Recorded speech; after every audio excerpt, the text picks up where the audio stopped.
Stand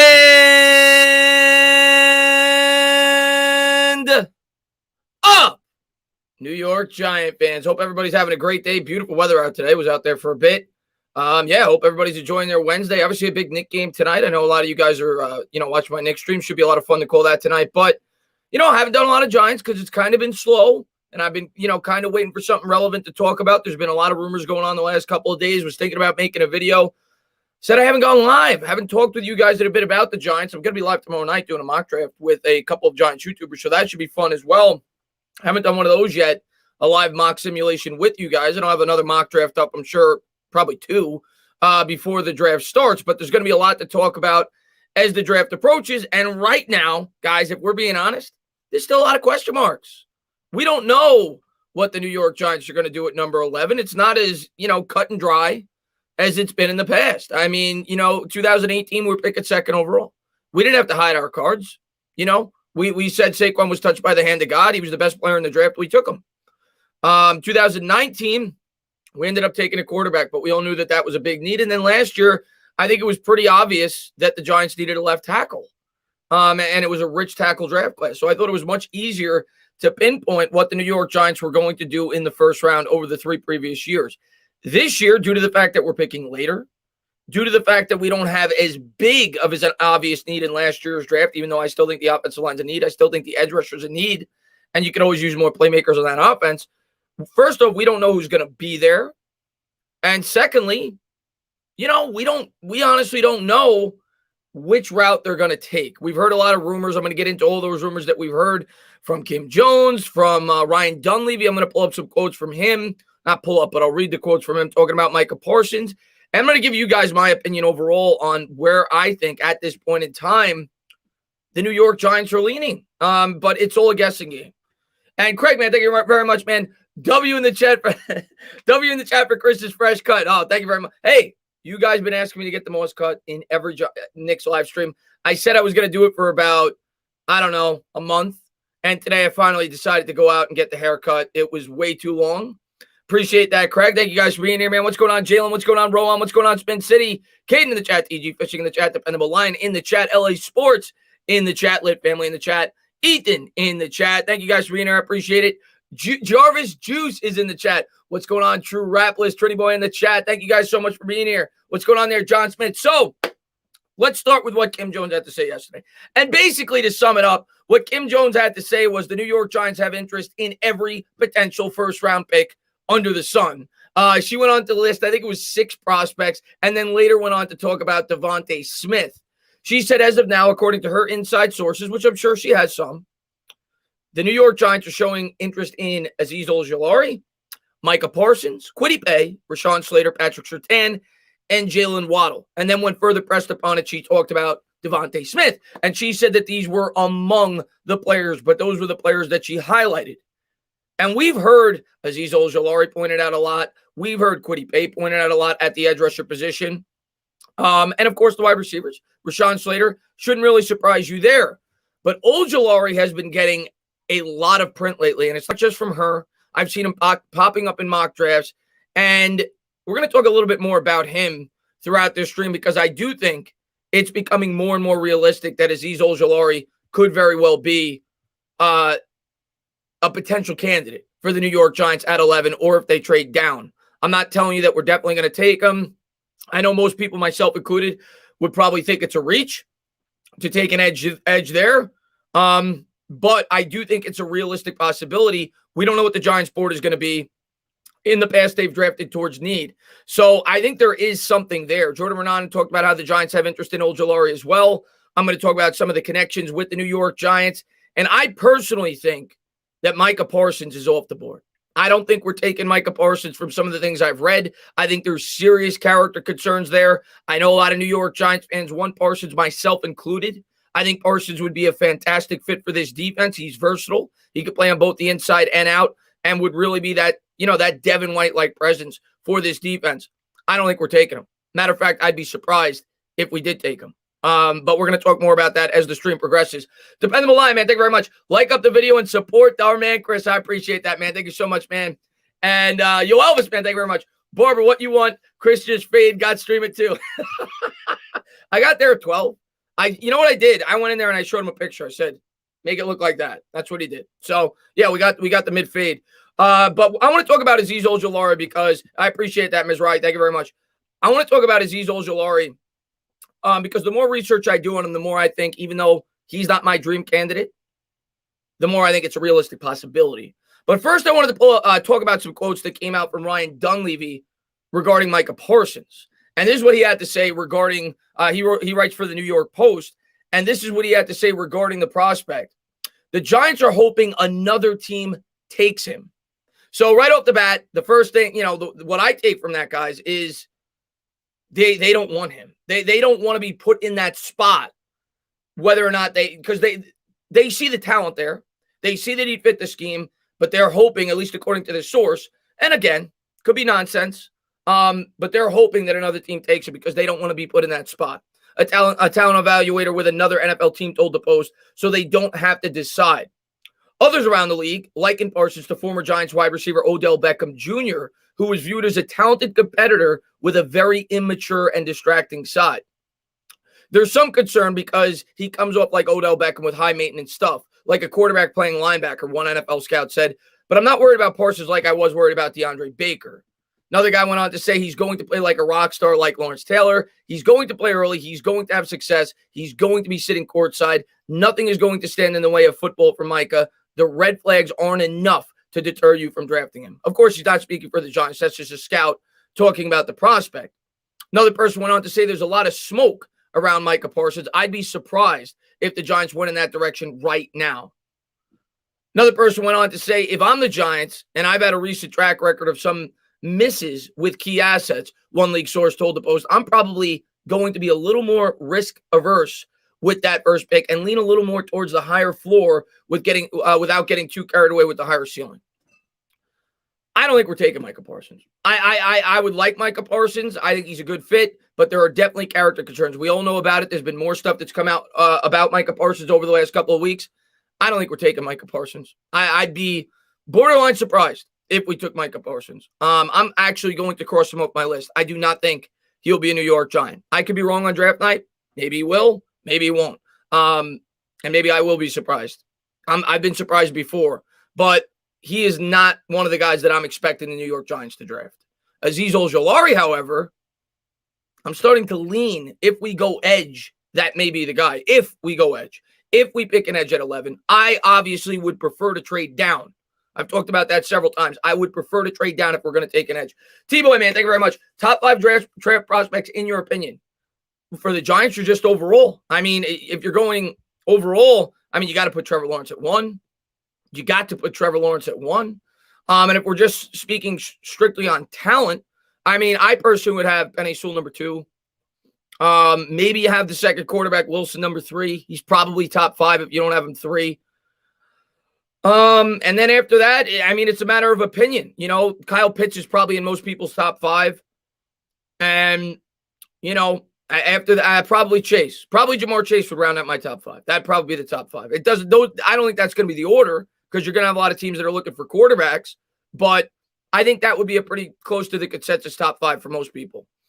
And Katie, man, thank you very much. Stand up, new member. Welcome to the channel, my man. Thank you so much, buddy. And T-Boy says, for the Giants, blank, sorry. I know you don't want the edge, T-Boy. I know you don't want the edge. King Trizzy says, whoa, new cut, stand up. What's up, Chris? What's going on, King Trizzy, man? Thanks so much for popping in the stream, buddy. And hopefully I see you on the next stream tonight. George says, thoughts if they draft Surtain? Yeah, I briefly talked about that in my last video. The possibility of the New York Giants drafting Patrick Surtain, because there's been rumors with that as well, that the New York Giants are potentially linked to Patrick Surtain as a possibility to play the cornerback spot, and maybe he would be the BPA on their board. I don't want to take Surtain, you know, and I'm a big corner guy. I was screaming for corner since week 10 of last year. I saw this defense. I knew we needed another really good corner. We didn't have it. So if we didn't sign Adoree Jackson, I would be pumping the corner train. I'd be talking about Surtain. I'd be talking about J.C. Horn. Right now, I mean, I look at Surtain. Yeah, if you drafted him, maybe he would start in the slot. And if the Giants are in love with him, maybe they take him. I don't think we're going to take him. I don't think, like Surtain, as good of a prospect as he is, I don't think he's nearly as regarded as Okudah from last year. Jeff Okudah was like ridiculous in terms of a prospect. I don't think Surtain's on that level. And the only way I could see the New York Giants taking a corner in the first round with the other needs that they have on this team, it would have to be that level of prospect. And Okudah, of course, didn't work out in his rookie year, but he was a very highly thought of prospect going into his career. I don't see that with Surtain. I think he's a very, very good prospect, but I don't think people view him in the same light. So I don't think the Giants will be going corner. I think in the end, they're going to go offensive line, edge, or wide receiver. That's what I think they're going to do. We're going to talk about that more throughout the stream. But George, man, thank you very much, buddy. I appreciate it. MVP, man, thank you very much. I like your cut, G. Looking good. Parsons or Slater? If it was up to me, I'm taking Slater. I'm a big Slater guy. What will the Giants do? You know, I still think the Giants have some interest in Slater. If you listen to what Kim Jones had to say, it sounds more and more, though, when you hear them that they're happy with their offensive line. They think they got a solid offensive line. They think they're going to grow. I really don't think we're taking Parsons, though. I said that earlier. I'm not going to say I'd be beyond shocked if we took him, but I don't think we're going to take him. I think this is a team that's trying to build a culture. Doesn't seem like the type of guy that Joe Judge would want to bring in here. He's got a lot of question marks. I'd be surprised. I think he'd be a really good fit for our defense. I think he's a very good talent. I would be surprised based on some of the things that I've read. I'd be very surprised. Entertainer Source, God, thank you very much. I'm sorry, Chris. I missed the. Don't ever apologize, man. One thing I'm going to do for you guys, the members, because I know a lot of times you guys may not get that. I try to make it private for you guys to be able to see it. I know Bad Dog was able to make it public where only the members could talk. That's probably what I'll do next time, just so all my members get word that I went live, because I know a lot of you guys may not check the community notes. But no, man, I had a fun time. Hopefully you make it next time. I had to work late, but let's go, man. I cannot wait till the draw. Oh, dude, thank you very much. And thank you for the nice comment about the haircut, man. And Spin City, thank you very much. DT, yes, I like him. I personally, he's very good. I've seen him go in early second round. Me personally, I would wait till the third or the fourth round. I brought up a D tackle prospect in my last mock who I really like, and I don't know how many of you guys did research on him. Look into him if you haven't. He's probably going to go earlier than what I said, but I wanted to make note of him because when I did research, I was a big fan of his. And he went to Louisiana Tech. Milton Williams. He's 6'4", 280 pounds. His pro day was off the charts. He ran I think it was a 6.87 three-cone drill, which was a record for a man at his position. He's versatile. He's a guy I got my eye on in the third round area. I personally think second round, a little early to take a DT for the Giants. I don't view it as an immediate need. Cruz on, man. Thank you very much. I appreciate it. Lawrence is like that girl all your friends think is fine, but when you look at her, she looks average as hell. You talking about Trevor Lawrence? You're not a fan of Trevor Lawrence, huh? I think Trevor Lawrence is going to be really good. Now, do I think he's being slightly overhyped? Perhaps. You know, we've seen this several times with quarterbacks, and I say it all the time, Cruz on, a quarterback's success has as much to do with the team that he goes to as the prospect himself. You know, so if Jacksonville doesn't build a good team around him, he ain't going to flourish. I don't care how talented the guy is. So that's going to be a big question mark, whether Jacksonville can build a good team around him. But I think he'll be a good quarterback, though. I think he looks really good. He's definitely athletic. He's definitely got a big arm. I know he's got the long hair, but I'm actually a big fan of Trevor Lawrence. I think he's going to be really good. Sticky Fingers, man. Thank you very much. Hot take. The gap between Chase and Smith and Waddle is much bigger than the gap between Smith, Waddle, and Bateman. I don't think that's a hot take. I really don't think that's a hot take, Sticky Fingers. And I mean, maybe to some people, because, you know, obviously Smith went out there and he won the Heisman Trophy. Chase didn't play this year. I think there's a big gap. I think there's a big gap between Jamar Chase. There's a reason that Jamar Chase was regarded as maybe the best prospect outside of Trevor Lawrence in this draft before this past college season where he sat out. I think Jamar Chase is, by a decent margin, the best wide receiver in this draft class. You know, obviously he put up tremendous numbers, and he's a really good prospect. Believe me, I'll be very happy if we draft Smith or Waddle in the draft. I'll be excited. They're definitely talented wide receiver prospects. But I'm with you on that. I think there's a pretty decent gap between Chase and those two. I know that he put up great numbers. Let's also factor in the guy plays for Alabama. Let's also factor in that he plays for basically an NFL roster. So I'm with you on that. I don't think that's such a hot take. Simon, man, thank you very much. No Parsons' character is as important as talent to Joe. I agree with you.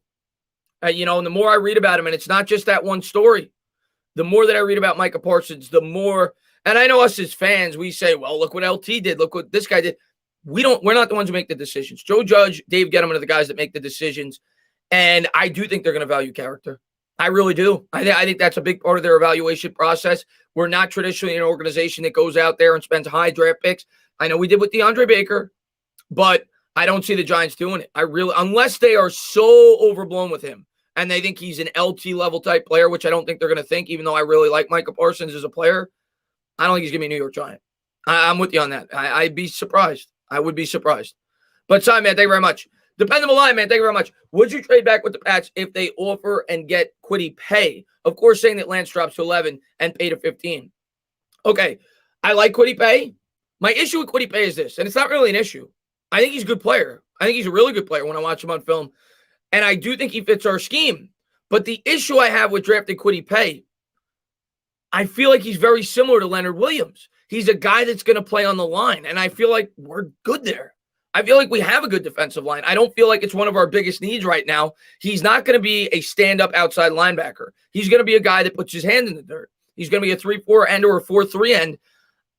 And I know he can play a little bit inside as well, but I'm not in love with Kwity Paye. For the Giants, I like Kwity Paye as a player. I'm not in love with Kwity Paye for the Giants. And I said, before we signed Leonard Williams, had he not been back, I thought Kwity Paye could have made a lot of sense to the New York Giants. I'm not in love with Kwity Paye for the Giants. I would much rather get an OLB if you're going to go the pass rusher route. Somebody that could be a stand-up linebacker on the outside. And I want to talk more about Olajari as the stream goes on. I think he's a really good player. I don't know about the fit. But thank you very much, buddy. Jared, man, thank you very much. Hey, Chris, who you taking tonight in the Knicks game? Knicks. I always take the Knicks. You know that. I always take the Knicks. But it's going to be a fun game. I'm looking forward to it. Zion versus Rj Barrett. Should be a really fun game, Jared. I can't wait to call it. We actually play the Pelicans 2 out of the next 3 games. So I think this one's in New Orleans, and then they come to New York in 2 games. Kyle, man, thank you very much. Bro, if they take edge in the first, you better call for rookie for me. Because I'll punch a hole through my television. All right, somebody in my Discord said the same thing. They said if the Giants take an edge rusher, they're going to throw their TV out the window. And I'm going to say to you what I said to them.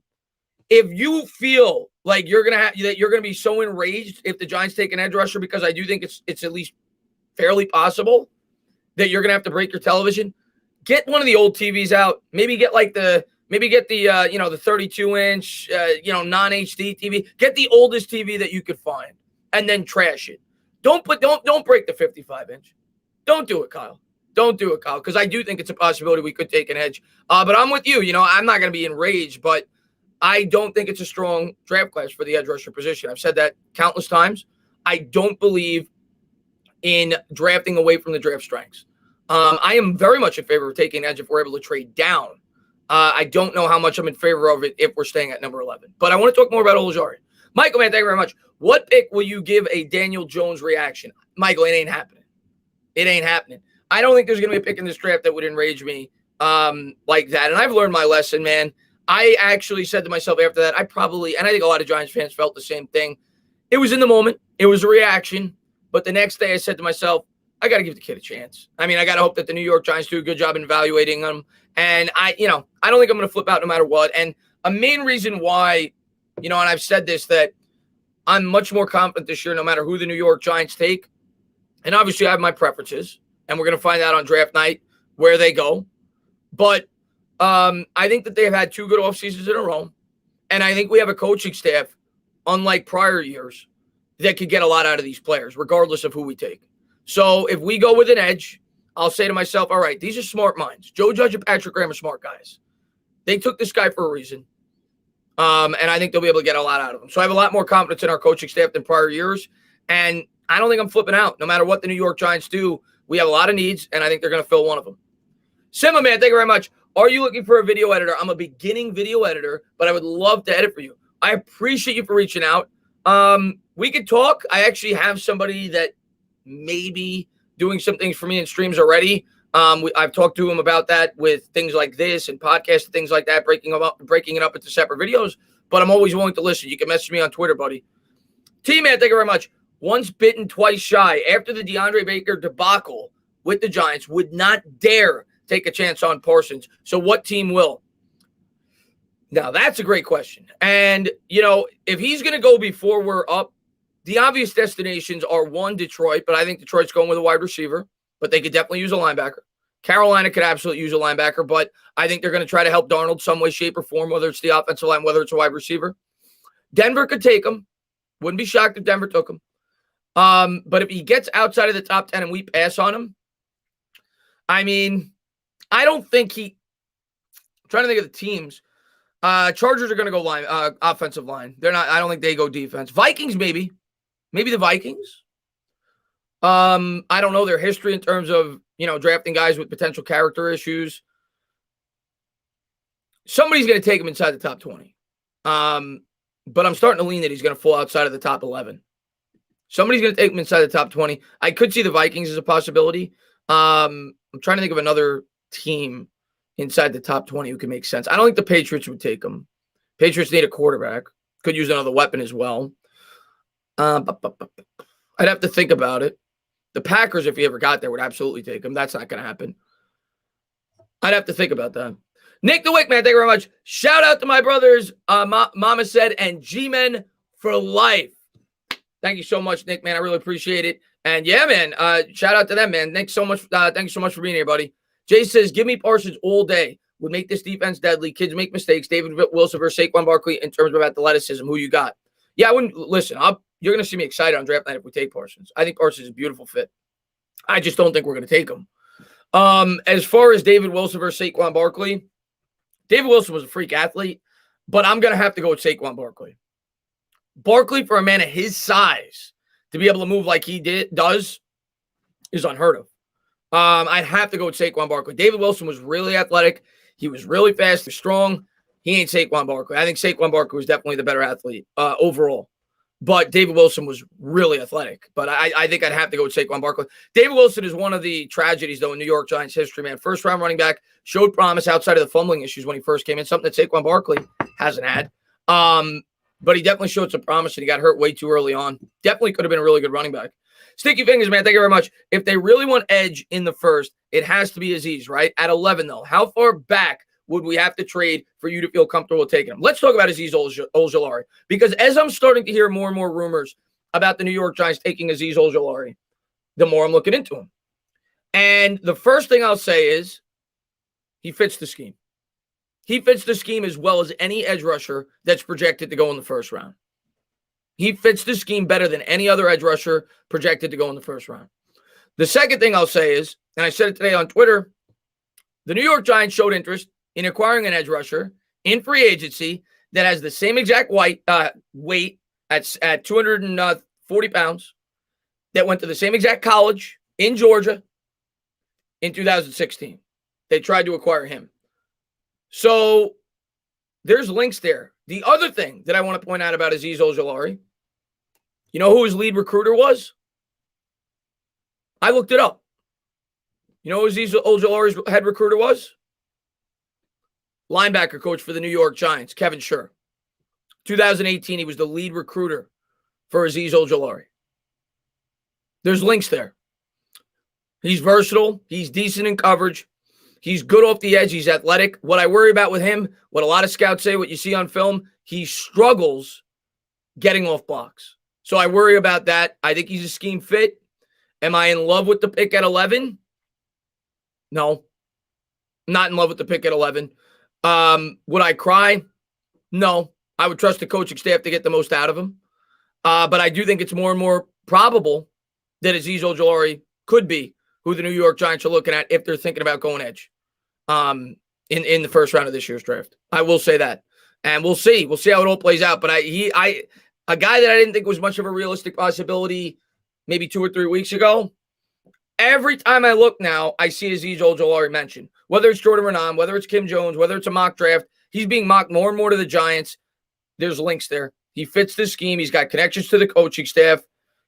We tried to bring in an edge rusher very similar to him that went to the same school at Georgia that had a very similar role there. I could see it. Of all the edge rushers, I think he is the most obvious fit if we're going to take an edge rusher at number 11. J.R. Payne, man, thank you very much. Nice cut, G, man. I really appreciate it, man. Thank you very much, buddy. And thank you for being here, my man. And Dependable Line, man, thank you very much. If we pass on Parsons and Philly or Washington get him, I will lose my mind. Philly might take him. We all know that Philly doesn't care about character concerns. We know that. And we know that he went to Penn State. He'd stay home. Eagles could take him. Should have mentioned them. Eagles could absolutely take him. The one thing I'll say about the Eagles, historically, they don't draft linebackers early. A lot of Eagles fans complain about that, but that is definitely a need of theirs. And if Micah Parsons is on the board, they absolutely could take him. I mean, you're talking about the same organization that took the shot on, whatever. He went to jail, whatever. But they were the first team to take the shot on Michael Vick. They did not get rid of Riley Cooper after he said what he said. The Eagles historically, they'll take shots on guys with character issues. So I wouldn't be shocked if the Philadelphia Eagles took him if he was there at number 12. Simon, man, thank you very much. If they take a quarterback, you'll get a Daniel Jones reaction. We're not taking a quarterback. There's no way we're taking a quarterback. 0% chance. I could say that conclusively right now. I guarantee it. The New York Giants are not taking a quarterback. They may do something that shocks me. It won't be that. They're not taking a quarterback. Daniel Jones is going to be our guy, Simon, this year. He will be the quarterback. We're not taking a quarterback. Rakeem, man, thank you very much. Are you worried about how many coaches we have? No. I don't get that. I don't get that. I've seen some Giants fans talk about that, and they, we got 22, 23 coaches. No, I'm not worried about it. I'm not worried about it. I think Joe Judge is bringing in guys much like Belichick did in terms of players that are going to have their roles on the coaching staff. That are going to try to improve certain things, little things here and there, add wrinkles to the offense, add wrinkles to the defense. No, I'm not worried about it at all. Matter of fact, I'm excited with some of the coaches that we've brought in. I think it's going to make the offense more innovative. And it's good young minds that could be future, get promotions as they progress in their careers with the New York Giants. So no, I'm not upset at all that we have 22 or 23 head coaches. I don't know what the average number is, but I don't think we have that many more, than most teams. But yeah, we have a decent amount of coaches. But no, I'm not worried about it. I'm really not. But thank you very much, my man. I appreciate it. I have seen some Giants fans bring up that worry, though. G-Man for life, man. Thank you. I just want to make sure I didn't miss anybody because it skipped a little bit on me. Sticky Fingers. We got Kitty. I'll get to him in a second. And yeah, I'm good. G-Man for life, man. Stand up, new member. Welcome to the channel. By the way, one thing that I want to let you guys know, and I'm going to be doing the Nick game tonight, G-Man for life. I know you're a big Nick fan. One thing I want to let you guys know. I talked to my sponsor yesterday. I mentioned in my member stream. I'm really looking forward to doing this. And I'm trying to organize it and make it, organized. So it's not crazy and all over the place. I'm trying to set up a contest for the draft night for all my subscribers. I'm going to do one for my members and one for all my subscribers, where the winner of the contest on draft night is going to get signed memorabilia of the New York Giants. I'm not too sure which player it's going to be yet, but it's going to be a good player. So I'm looking to set up that contest. You're going to have to pick rounds 1 to 6 which guys you think are going to go where. Whoever gets the most right. Say you get the 6th round pick right, you're going to get a lot more points than if you get the first round pick right. I got to organize it and set it up properly. So that's something that I'm trying to do on the channel. And the winner is going to get a cool prize. So I'm working on that. I'm going to announce that within the next 3 or 4 days. So looking forward to giving one of those out. Kitty, man, thank you very much. I appreciate it. I want us to play the Eagles first game Sunday night. I've been wanting us to. I dream about playing the Eagles every night. Every time I go to bed, I dream about playing the Eagles on Sunday night. That's all I've been thinking about. That to me is our Super Bowl next year, outside of when we make the Super Bowl. No, but all kidding aside, that to me is our Super Bowl next year. Is going up against the Philadelphia Eagles. I want to get revenge on them for what they did to us last year. Yeah, they're a joke. And I keep saying it. Joe Judge is going to run up the score. I have no doubt in my mind Joe Judge is going to run up the score against that team. No doubt in my mind. If he has the opportunity. If we can beat them by 40, he's going to do it. He comes from the Bill Belichick school of thought. He ain't going to let up against the Eagles this year. They're going to make an example of him if they have the opportunity to do so. And I'm looking forward to it. But thank you very much, Sticky Fingers, man. I appreciate it. Oh, you're low on camera. Oh, sorry about that. Sticky Fingers. Did I skip somebody? Let me just make sure I didn't skip anybody. Nope, I didn't. Sorry about that. There we go. We're better now. Sorry about that. You're low on camera. Super Chat's covering your mouth like the neighbor from the Home Improvement. The guy that can't see over the fence. Yeah. Well, now we should be better. I think I fixed it. Thank you for letting me know, buddy. Let's see what we got. And I got to go watch that show now. I used to love that show. Edgar, man, thank you very much. Does Faruqi and Faruqi help people in California? They do not. Faruqi and Faruqi, they are just New York based. They are all 5 boroughs in Long Island. They don't do upstate. It's all 5 boroughs on Long Island. They're New York based.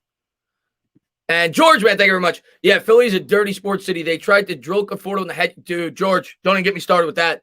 You know, I don't know if you're subscribed to my Mets channel. We were talking about that last night on What Do You Say? Mets are going to go after Bryce Harper. No doubt in my mind. They're going to throw a ball at Bryce Harper next time out. I'm telling you right now. Maybe not today, maybe not tomorrow, but the next time they have a real opportunity and maybe the game's out of hand, they're going to throw at him. David, man, thank you very much. Chris, like your haircut. You were working tonight at the I switched it up, David. Every time I do a live stream, people are like, oh, your hair, your hair's too long. Cut the most. And I kept putting it off. I never had my hair that long before. I wanted to see what it looked like. And I was like, we got to cut this now. So yeah, I went out, I got a haircut today, but I appreciate all the kind words, guys. But I figured I would take the hat off today because you guys are always asking when am I going to get a haircut. So I said I'll show it to you guys today. But thank you, David, man. I really appreciate it, buddy. And Michael, man, thank you very much. If Jalen Phillips falls, would the Giants trade up? I'm going to say no. And most people feel that Jalen Phillips is the best edge rusher in this year's draft class, just based on talent. I always go back. He was the number 1 player in the country coming out of high school. He's really good. But I just think the injury concerns are way too high. Now, you know what, Michael? I misread that. I thought that you meant with our first pick. You mean trade up from the second round to the back end of the first. Depends what we do in the first. Did we go edge in the first? But if they really like Jalen Phillips and say he's there at 30 and we took an offensive lineman or a wide receiver in the first, they could. But I don't think so. I think he's too big of a risk. I don't think so. I don't think the Giants will trade up for him. And I definitely don't think we're drafting him at 11. Dylan, man, thank you very much. Saquon's one flaw, pass blocking, easy, Jamal pancakes. That is his one flaw. It's something he's got to get better at. I think it's something he will get better at. The one thing I'll say about the Jamal, and I know you're a big Jet fan, Dylan. The one thing I'll say about the Jamal pancake, if we're being fair, that game, Saquon Barkley was not 100%. He wasn't even close to 100%. He was still coming off that ankle injury. It was visibly evident in that game. It's why he only had 1 yard. He couldn't make cuts. So he was not near 100% in that game. But I agree with you. Saquon Barkley is definitely not an elite pass blocker. Nowhere close. It's because he never had to do it in Penn State. Is he big enough to do it? Yeah. Do I think it's something he's got to get it better at? Absolutely. He missed a couple of blocks early on, even in the one, like the 1.5 games that he played last year in pass protection. So it's something he definitely has got to get better at. But in that game, I don't think Saquon Barkley was near 100%. Nate, man, thank you very much, man. Yo, who are you? And what did you do today? And what did you do today? All jokes aside, good cut, man. Looking sharp. Hot take. We going 6-0 in the division. Nate, we should have won 6-0 last year. Why can't we go 6-0 this year? Now, what I will say is Dak's back. That definitely adds to the Dallas offense. It makes them a better team.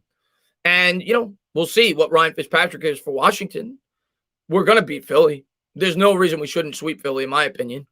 Historically, we sweep Washington. I think at worst, we should go 4-2 in the division.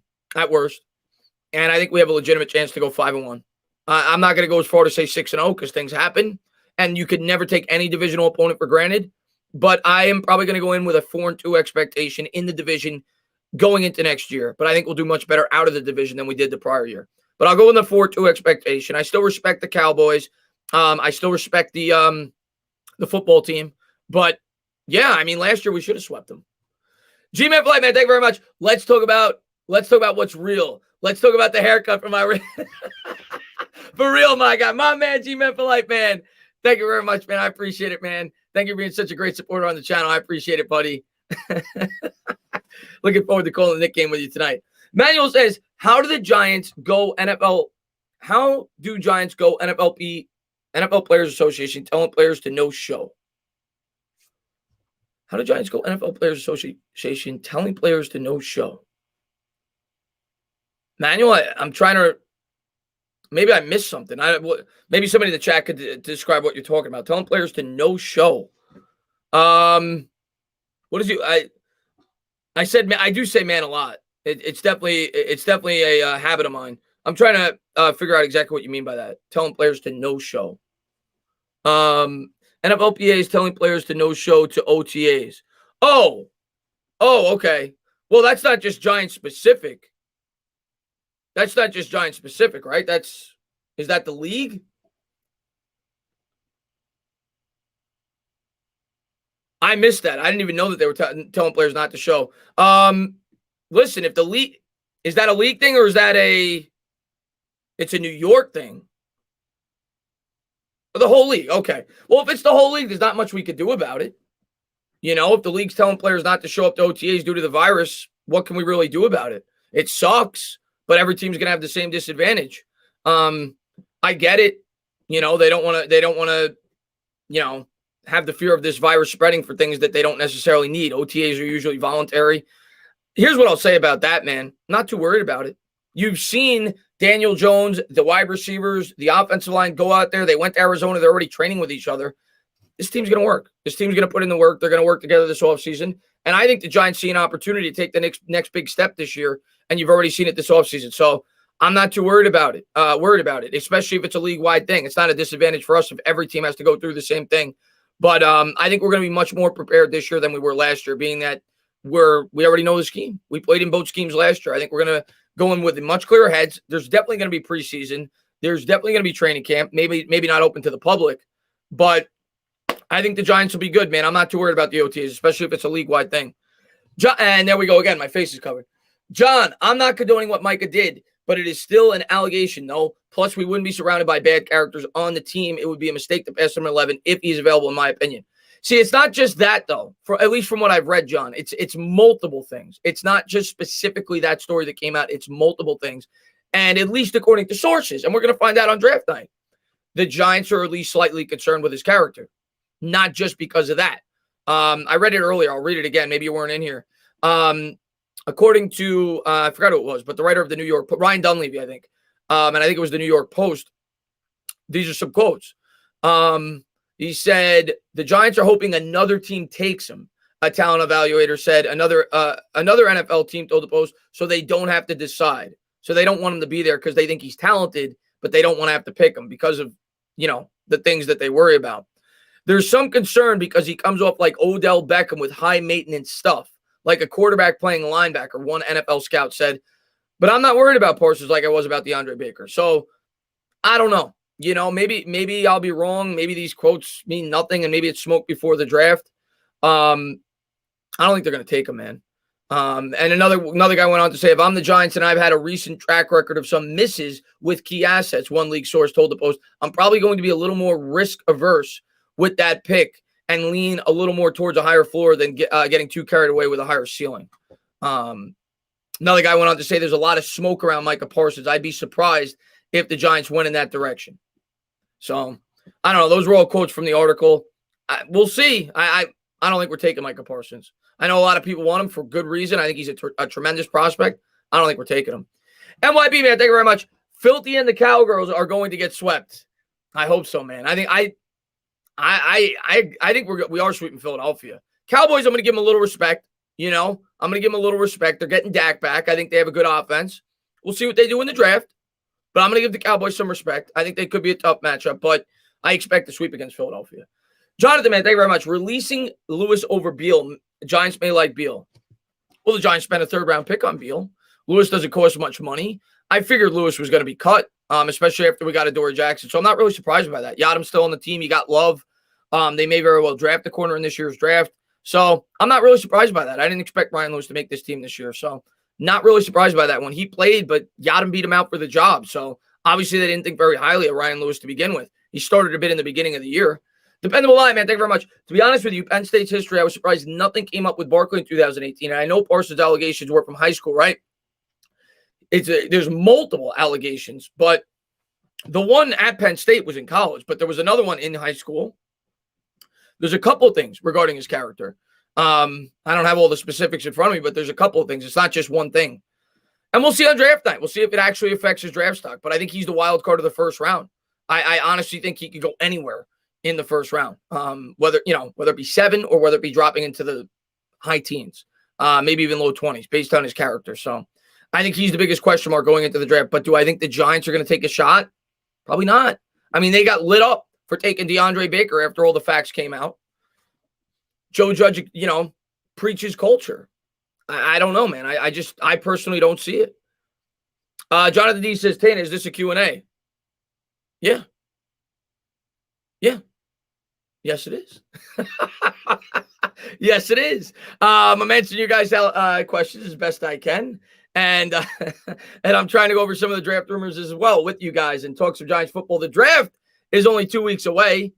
I know you guys are as excited as I am. And he says, love your answers to those random questions. Oh, so you got it. You got it to get a good laugh. I was like, when I read it, I'm like, is he serious? I was like, yeah, it's a Q&A. Muhammad, man, thank you very much, man. Chris, you look like a Grease actor. Nice haircut. I appreciate that, man. Thank you very much, man. Peter, man, thank you very much. He says, nice haircut. How much for your therapy sessions if they draft Kwity Paye? Pete, I've been doing a lot of therapy sessions on this channel the last 2 years, and it's free of charge. I do it on YouTube after every Giants game, whether it's a post-game video, whether it's a live stream.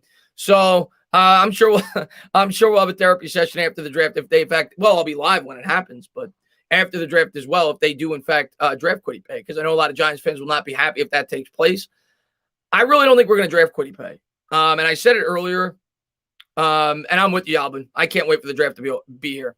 I can't wait. A lot of people, there's a lot of draft heads, Albin, and I like the draft. I like covering the draft. I think it's fun, but it gets to a point where it's like, let's get there. I want to know, like a lot of people, I think the excitement part for them is leading up into the draft, all the rumors, the evaluating of players, and I get it. It's fun, whatever. My fun is knowing who we're going to have on our team and then being able to forecast what the team's going to look like going into the season. So I'm with you, man. You get really excited when the offseason begins about the draft, about free agency to see how they're going to shape this team for the draft. And then for about 2 or 3 weeks after free agency, you get super excited. Just getting a phone call. Hold on 1 second. You get super excited about the upcoming draft. You start doing a lot of research on the players that they could be taking. I'm continuing to try to do that, find some guys that I like in the later rounds. But I'm with you, man. My excitement is after the draft. It's after you find out who they take and you get excited about next season. Then you get the schedule comes out and everything else. So I'm with you there. Marco, man, thank you very much. Is it correct Pulley and Beal still on the roster? Pulley is not on the roster. That is a mistake by Spot Track. I know a lot of Giants fans ask about that. I was fooled by it as well when I was doing my salary cap videos. On Spot Track, they still have Spencer Pulley on the roster. You go on Over the Cap, he's not on the roster. Spencer Pulley's not on the Giants roster, and I did not know that. Beal is still on the roster. I'm pretty sure. Sam Beal is still on the roster. Spencer Pulley is not. Spencer Pulley is not on the New York Giants roster. I'm like 99% sure of that. He is not on the New York Giants roster. Let's see what we got. Hi, Chris. I would love Waddle or Slater at 11. I would love Slater at 11. You know that. I love the Hogs. Matter of fact, I want to see Hogs in the chat right now. But no, I love the Hogs. You know that. I'm a big offensive line guy, and I get that a lot of fans are sick of taking offensive line. We took 3 last year. I think that's where games are won and lost. I'd be ecstatic if we got Slater. I don't think we're going to get him. I think Slater's going to be off the board. We could take Vera Tucker. I've seen Vera Tucker linked to the Giants a bit in the past, but I don't think we're going to. I don't think we're going to take an offensive lineman. If you read between the tea leaves and you see some of the things that the New York Giants have said about this offensive line, they invested in last year's draft. I don't think we're going to take a lineman. I really don't. If Slater's there, they might, but I don't think Slater's going to be there. Depending on the line, man. Thank you very much. Just would you trade Evan Ingram and 11, go back and get an extra second? Would you trade Evan Ingram and 11 to go back? Why would I go back? If I'm trading Ingram, why would I go back? So you're saying trade back from 11. I mean, you'd be trading up. If you're trading the 11 and a piece, you'd be trading up, right? You wouldn't be trading down. I mean, Evan Ingram sucks, but I don't think he's negative draft value. So, so you'd be trading up if you traded Evan Ingram. Or if anything, you'd be moving up from the second maybe to the back end of the first if you traded Evan Ingram, but you'd stay at 11.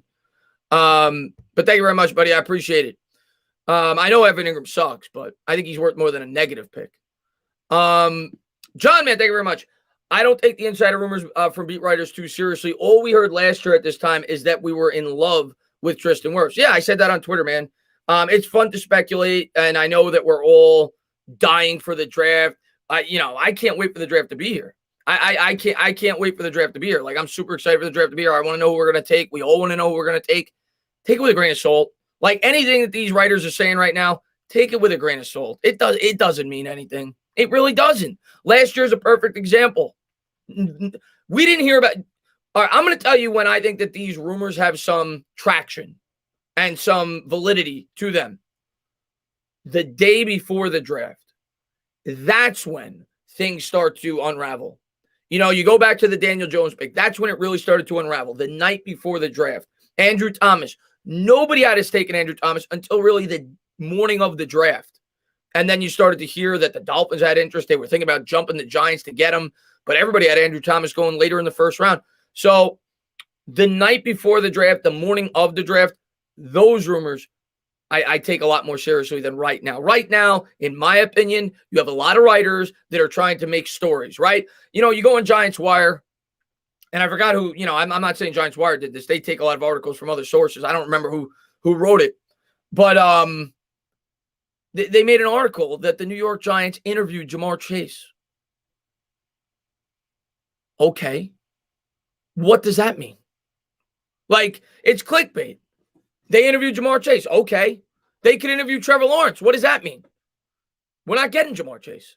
So I think you're going to get a lot of articles of people trying to get clicks, trying to stir up drama, trying to get fans excited, but it's all nothing. And they're trying to come up with different scenarios because they have nothing to talk about right now.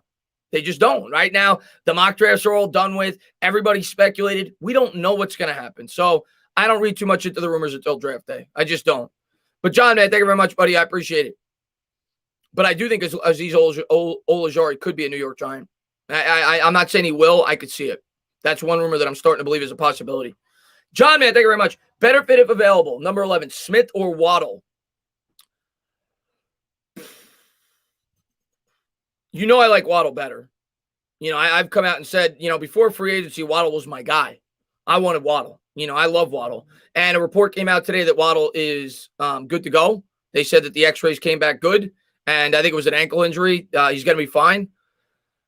I think Waddle's going to be – I love Waddle. I think Waddle's really good. Devontae Smith, though, like I've said, I think he might be a better fit for the New York Giants right now because we need that route runner, and that's what he's known for.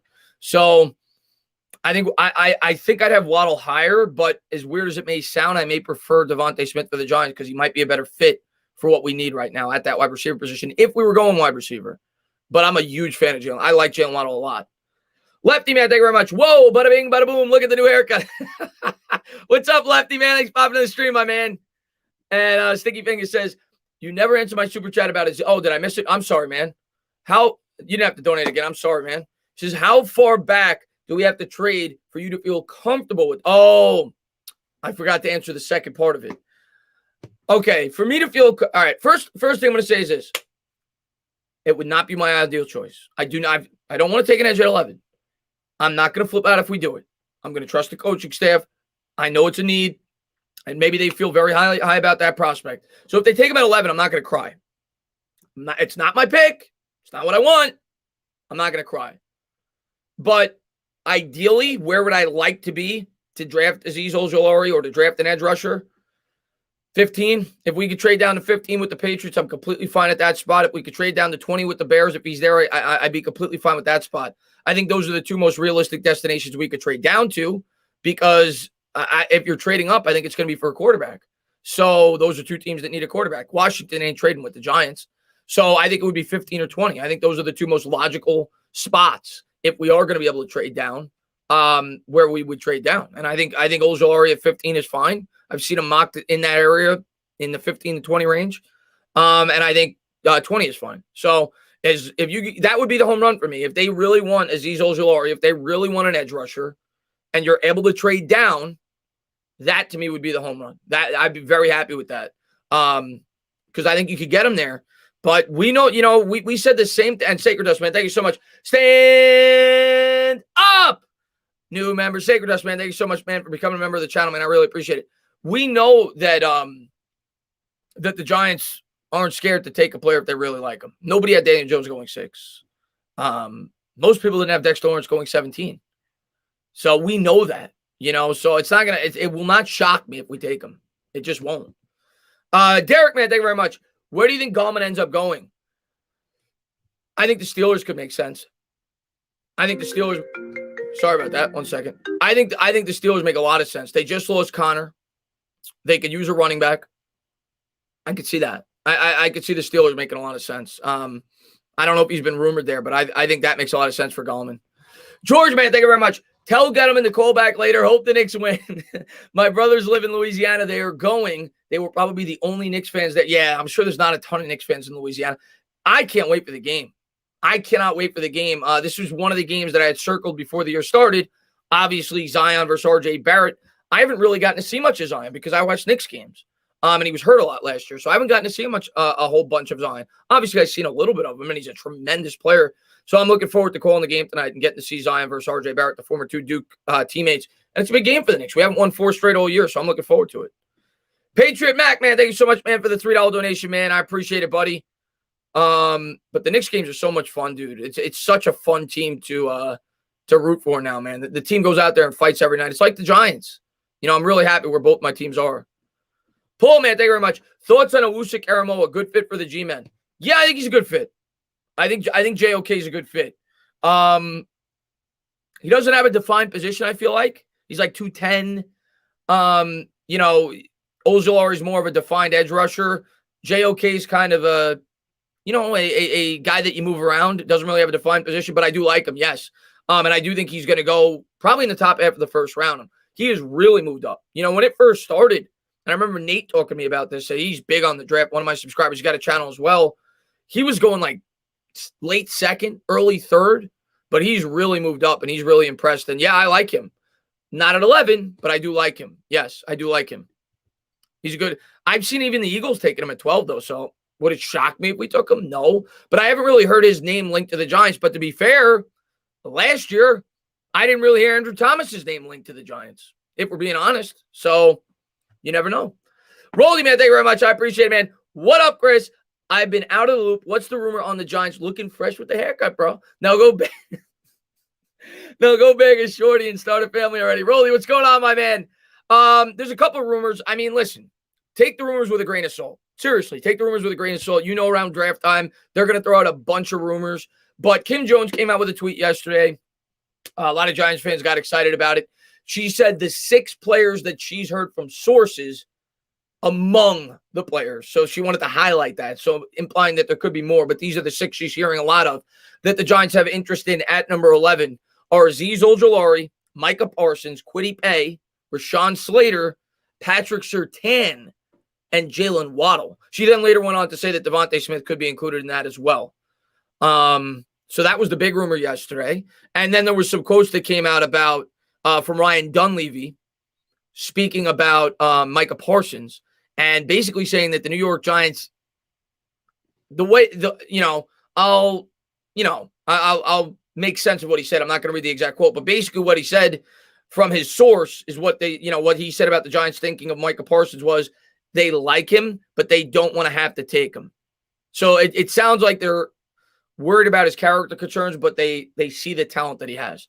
So those are some of the things that have come out with the Giants as of late over the last 24 hours or so regarding their pick. But again, like last year, like I was just saying when you popped in, take it with a grain of salt. You don't know what the New York Giants are going to do. I don't care what these rumors say. Right now, these experts are going to be throwing darts at the board, and they're going to hope that they're right. And basically, she said 6 of like the 9 or 10 potential players we could draft is who they're interested in. So, Bill, man, thank you very much, man. I appreciate it, man. Dave drafted 27 Giants so far. Only 1. Dexter has been a consistent, good contributor. Why should we trust him? Praying Judge comes through. Well, all right. First thing I'm going to say to, and that's fair. But the first thing I'm going to say to that is, 1, they're still all very young. You're talking about the last 3 years. 2, they all went to a bad football team. The New York Giants were rebuilding. So I think we could all agree that it's much easier for a young player to go to an established team and stand out, right? Because you look at Saquon Barkley, for example. Barkley, we all know, is a really good player. You look at him. He's got no offensive line. If he went to a team that had an offensive line, he would stand out. So we all know that the Giants were a mess in 2018. I think that's part of the problem. Why some of these rookies maybe haven't stood out. Obviously, there's been injuries. There's been bad luck. Daniel Jones hasn't had much of a support system. We all agree there. We hope he takes a big step this year. But the Barkley injury is unpredictable. Dexter Lawrence, you're absolutely right, has been a good contributor. I think Darius Slayton's a good player, but he had an off year last year. But I think we could all agree it was good value. Last year, Andrew Thomas, I thought, played much better over the second half. Definitely looked like a good tackle to me. And I think he's going to be a good tackle this year. Maybe you disagree. I think Andrew Thomas is going to be very good. McKinney got hurt. So, I mean, that's bad luck. Like, how could you evaluate McKinney? He got hurt. I think most people thought when we drafted him, he was a good pick. Matt Parrott, a lot of people think he's in good shape this year. Giants seem to have confidence that he could be starting on the right side. Nick Gates, let's count that. He was an undrafted free agent that Dave Gettleman brought in. That was pretty good. Lorenzo Carter, I think, has promise. Again, got hurt. Injuries are a part of the game. So I don't think it's as bad as you're saying where he's only hit on one player. I think there's factors to that. There's been injuries. They haven't been set up for success, so on and so forth. And I think as this team gets better, if these guys could stay healthy, I think you'll see Saquon Barkley play well. I think you'll see Daniel Jones play much better this year if he could stay healthy and this offensive line produces. But there's a lot of question marks. But I'm not saying Dave Gettleman's perfect. He's far from it. But I think he is at least a solid evaluator of talent. His track record shows it, not just with the Giants, with the Carolina Panthers. He drafted well there too. And yeah, I think him and Joe Judge do better together. So I like what they did last year. A lot of them were long-term picks. Okay. Guys like Shane Lemieux and Matt Parrott, we didn't expect to step in and be big-time contributors in their first year. You could say the same thing about McKinney going down. So let's give him another year or two. But I liked what they did. I liked the way they drafted last year. I like what they did in free agency this year. Let's see what they do in the draft. But I think that the Giants will have a good draft this year. I really believe that. And G-Man for life, man. Thank you very much, man. Get the message out. Leave the mainstream media alone and support the pods. There is much better content here. Just saying we moved the needle. G-Man for life. Here's what I'll say, man. And I don't like to badmouth anybody. I never, you'll never hear me go out of my way to bash, a Giants writer. I think they're very valuable. A lot of my content comes from Giants writers. I'm not privy to the information they get. So I give my opinion based off that. So I'll never disrespect them. But yesterday I'm listening to WFAN, and I very rarely listen to WFAN. I was, where was I going? I was going somewhere. I was driving somewhere. I can't even remember, but I was on the road for a while, and I was listening to Carton, and I was listening to Evan, and they spent 30 minutes talking about a hypothetical scenario of what Craig Carton would do at Shake Shack to cut the line at a Mets game. That he would pay like the guy at the front of the line, like I think it was like $100 so he doesn't have to wait on the line. And he asked Evan if he would do that. They went back and forth for 30 minutes. And I'm driving and I'm like, is this what sports radio has come to? Is this what sports radio has come to? And then I said to myself, no wonder people come to YouTube to listen to me talk about sports. They don't talk about sports. And again, I don't listen to WFAN nearly as much as I used to. But I was like, what am I listening to? And I had to keep listening because I was like, I want to know what they do. I'm like, I was just listening to sports. And then I just keep listening. I'm like, how long are they going to go on talking about this? They talked about it for a half hour. I don't know. Louie, man, thank you very much, man. I appreciate it. He says, you look fresher and cleaner than Andre 3000 from Oddcast. I appreciate that, Louie, man. Thank you very much. And Dependable Line, man, thank you very much. What I meant is I don't think we'll get a second and a first for our number 11, but maybe a second and a first. Oh, I'm sorry. I misinterpreted what you said, Dependable. A second and a first for Evan Ingram and 11. Oh, so you're saying basically you trade Ingram and 11. I don't think you'd get that. I don't think, especially if you're talking about moving up from like 11 and 9, and you get a second. No, I don't think you get that. Evan Ingram right now doesn't carry a lot of value, man. If we traded Ingram by himself, I think he's worth a 4th round pick, maybe a 3rd, probably a 4th. So I don't think he would add that kind of value in a trade. I don't. I really don't. I'd be surprised. I would like to. I would hope you could, but I don't think he could. Rick, man, thank you very much. Add circular glasses, and you would look like Heinrich Himmler. Google, hold on. Let me look that up, Ric Flair. Hold on. Who's Heinrich Himmler? Let me take I don't even know who that is. He sounds like a scientist. Heinrich Himmler. Heinrich Himmler. Let me see. Oh, God. I got to get a new haircut, guys. Ric Flair. I'm not even showing that. I got to get a new haircut now. Jonathan, man, thank you very much. Tina, those are the ladies calling after the cut. Yeah. Appreciate it, Jonathan JD. And Trey, man, thank you very much, man. I appreciate it. He says, I'm fine with us taking edge, but I prefer offensive line if available. Wide receiver would be an absolute mistake. Too much depth to take one this early. Would rather have another cornerback, to be honest. I'm fine with us taking an edge, but I prefer offensive line if available. Wide receiver would be an absolute mistake. Too much depth. Would rather have another. I I agree with almost everything you said there, except for the last part. I don't think I'd rather have another cornerback than a wide receiver. But I at least get the argument, that if Patrick Surtain fell, you could argue, well, Adoree Jackson's injury prone. You could start him in the slot. Darnay Holmes would go to the bench. So if you really like Patrick Surtain, but I will disagree with that last part. I would value a wide receiver in the first round over a corner based on the fact that we got Adoree Jackson, based on the fact that I don't know if Sterling Shepard's going to be a long-term answer for this football team. We don't really know what Darius Slayton is yet. So I would value the wide receiver over the corner. But everything else that you said, I'm with you. I prefer the offensive line over the wide receiver. I have not made that. I've not been shy about that. I prefer the offensive line over the wide receiver. And for me, it's not that close because of what you said. I think it's a position historically you could get a lot of value at. But the one thing I'll continue to say, if they take a wide receiver, let me just make sure I didn't miss anybody. I might have missed Mike. Let me pull up Mike. And Independent. All right, let me read a couple here. I think I missed some because the chat skipped. The one thing I'll say, if they take a wide receiver and they take him at 11 overall, he's got to be a top 10 wide receiver to warrant that pick. If he's not, it was a horrible pick. Sticky Fingers, thank you very much, man. A top wide receiver will be on the board at 11. If Judge was seriously considered taking one, he would have advised DJ to save Arizona until post-draft. I don't know about that. I mean, maybe. It's something I didn't think about, Sticky Fingers. But I don't think that prohibits him from going out there and trying to get chemistry with another wide receiver on this team. But I guess maybe you're saying it's hard to organize that. But I don't see any. I don't know if that's any indicator, because he may have just wanted to get working with Kenny Golladay, a new wide receiver who's got the opportunity to do it now. But maybe you're right. I mean, that's a good way to look. I didn't even think about that. But I don't think that necessarily means we're not going wide receiver, though. Dylan, man, thank you very much. I can see the Giants drafting Smith if he is on the board so the Eagles don't get him. Here's what I'll say about that. And I know a lot of people have brought that up, Dylan. Let me just pull up the next one here so I know when I get to it on my phone. I know a lot of people have brought that up. Let me go like this because I know it blocks my face. I know a lot of people have brought that up with blocking the Eagles from getting Devontae Smith.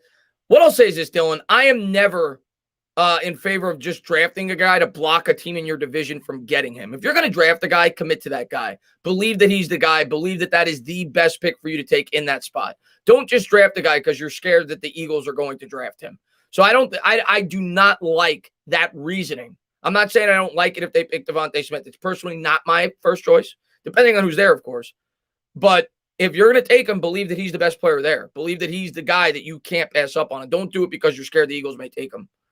Let me just go here real quick. Independent Outsider, man, thank you very much. For the Giants, best player available, I really don't want Parsons. Penn State player with off-field issues, nope. Of the 6 you just mentioned, Kwity Paye. You like Kwity Paye? There's some people that really do like Kwity Paye, and Kwity Paye's a good player.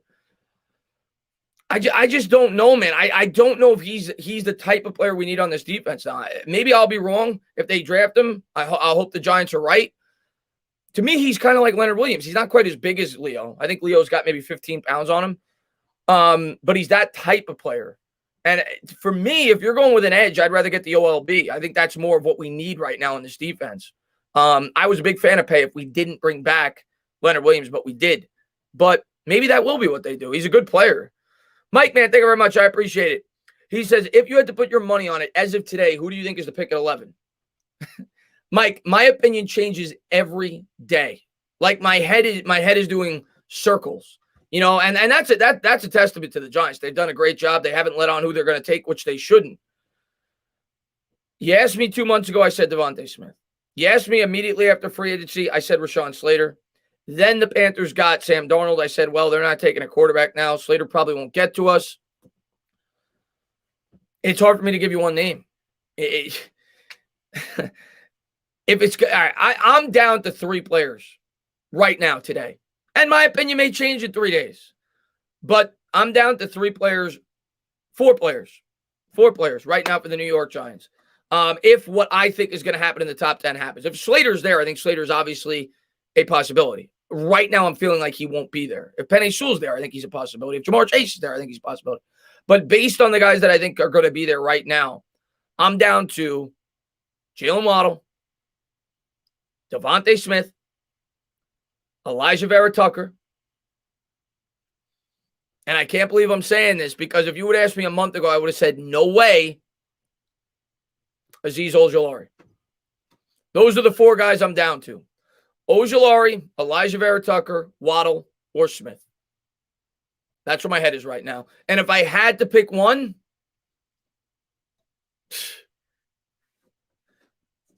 for now I'll stick with Smith. But what I'll tell you is Ojulari is gaining traction. But Mike, man, thank you very much. I appreciate it.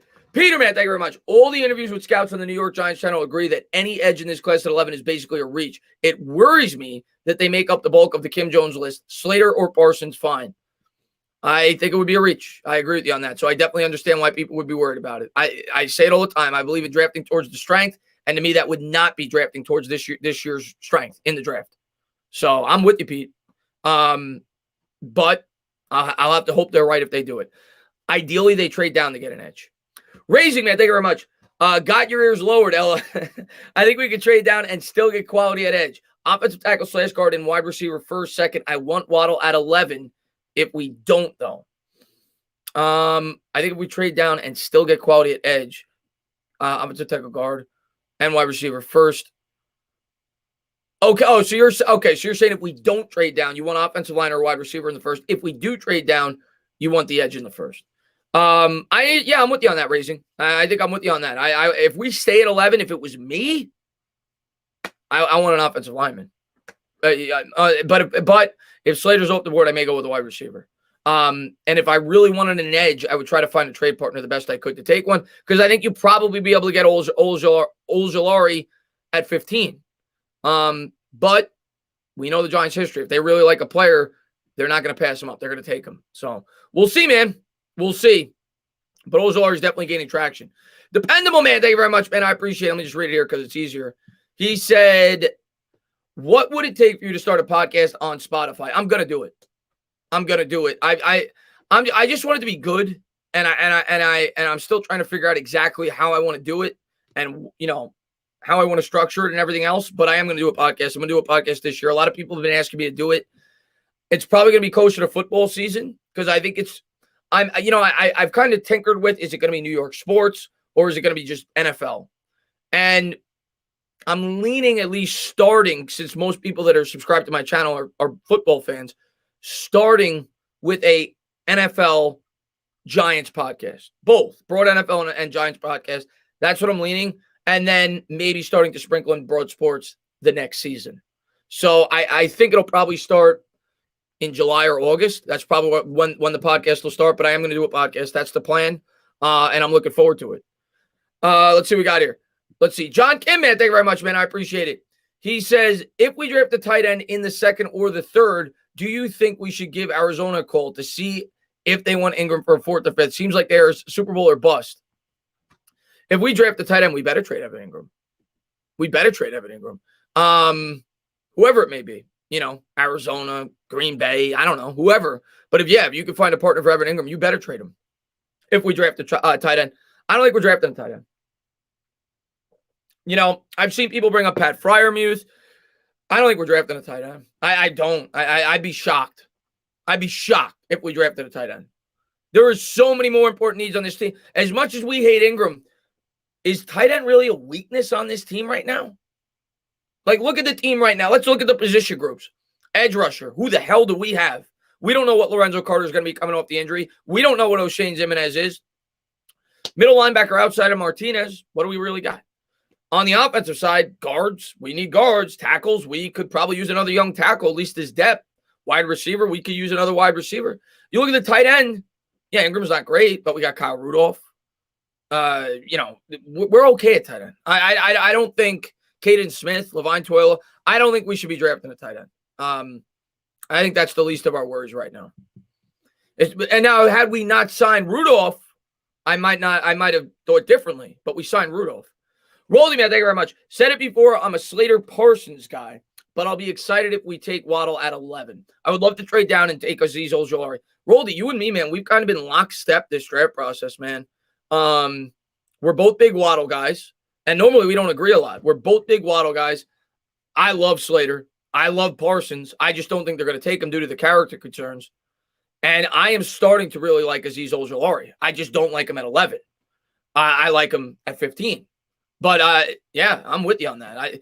Right now, after doing a lot more research and seeing how I think, which edge rushers would fit this scheme, he's my favorite edge rusher. I think he's my favorite edge rusher, Azeez Ojulari, but I don't like him at 11.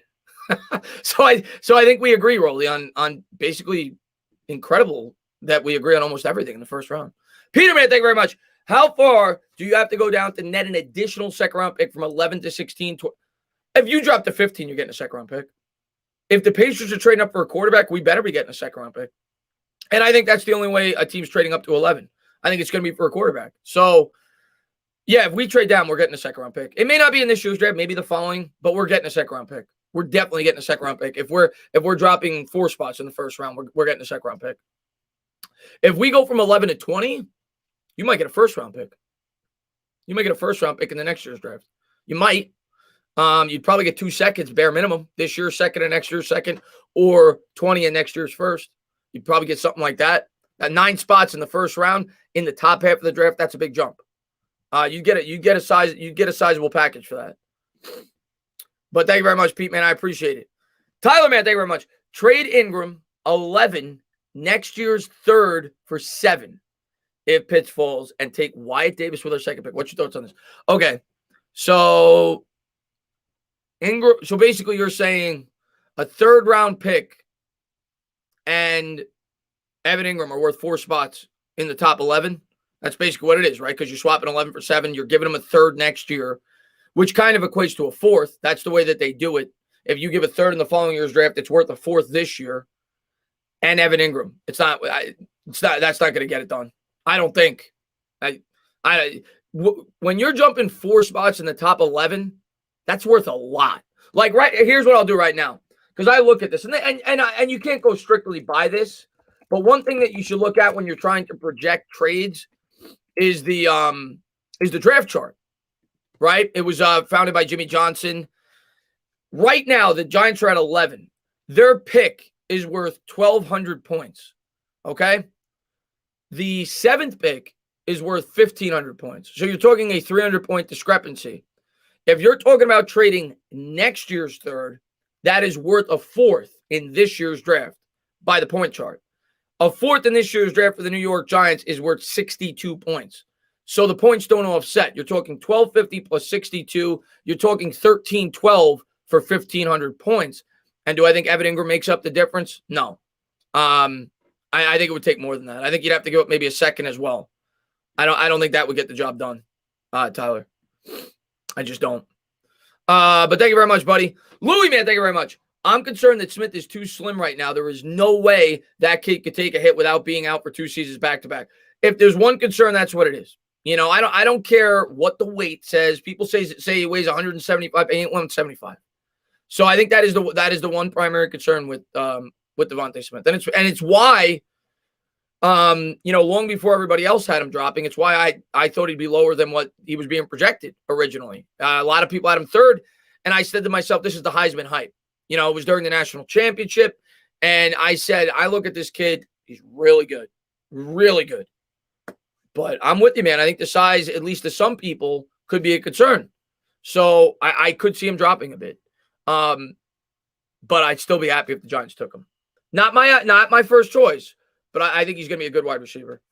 Mike, man, thank you very much. If DJ doesn't take a big leap, do you think they move on after this year? Yeah, I get asked that question a lot, Mike. I think it's circumstantial. It's too hard for me to answer that question because say Jones is mediocre this year, right? Say he throws 16 touchdowns, 12 picks, but we win 8 games. We win 9 games.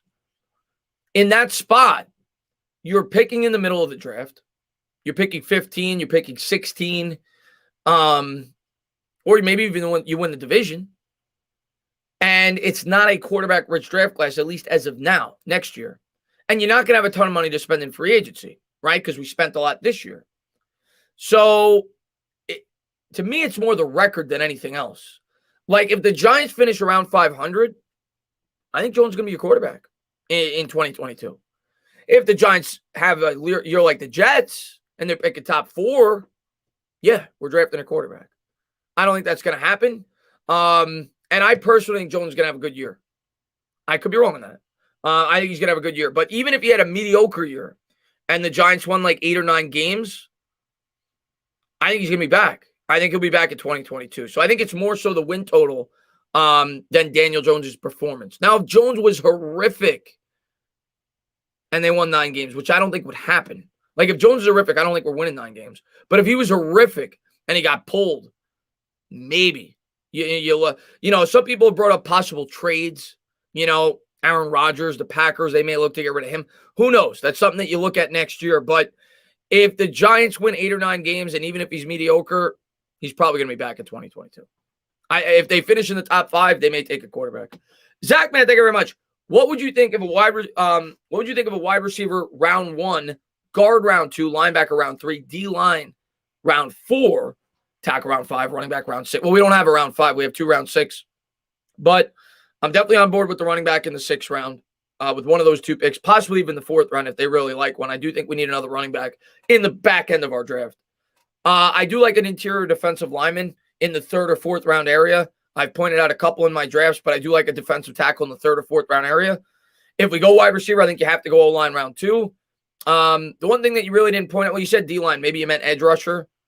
Round 1, guard round 2, linebacker round 3. So you're talking more outside line. Yeah, I mean, just based on position, yeah, that's about what it should be. If we went wide receiver in the 1st, I would say that's probably accurate. That's about what it should be. Yuri, man, thank you very much. Entertainer, since we want Ingram out, how about someone like Noah Gary, DJ's teammate from Duke, in the 6th? Chemistry matters, in my opinion. Maybe they do that. I mean, the Giants have come out and said that they like Evan Ingram. Take that for what you will. Maybe they're not trying to hurt his draft stock. I don't know, man. They signed Rudolph. I think this draft has to be about helping this year's team as best you can. You got to find out what you have in Daniel Jones. If you want to take a 6th-round tight end, take a 6th-round tight end. Most tight ends don't work out anyway. Most 6th-round picks don't work out anyway. So if they really like a tight end and they feel like he could have good chemistry with Jones, take him. But my answer to you is, I'm not even thinking about the tight end right now. I'm not even thinking about it. Not after we sign Rudolph. I'm thinking about a lot of other needs on this team that need to be filled, and that's the offensive line, that's the edge, possibly another wide receiver, depth at cornerback, a coverage linebacker. I'm not really even thinking about it. I know we hate Evan Ingram, but I'm not really thinking about tight end right now. Had we not signed Kyle Rudolph, I would have been much more open to potentially drafting a tight end. But once you sign Kyle Rudolph, I don't see the need in drafting a tight end in this year's draft. Rudolph at least could be a decent stopgap. I think we all agree that Caden Smith is a decent tight end. I just don't see it. I don't see it. And T-Boy, man, thank you very much, man. He says, keep an eye. Yeah. Well, not in a second. Elijah, is that the running back? That's the running back, right? That's the guy that I mocked.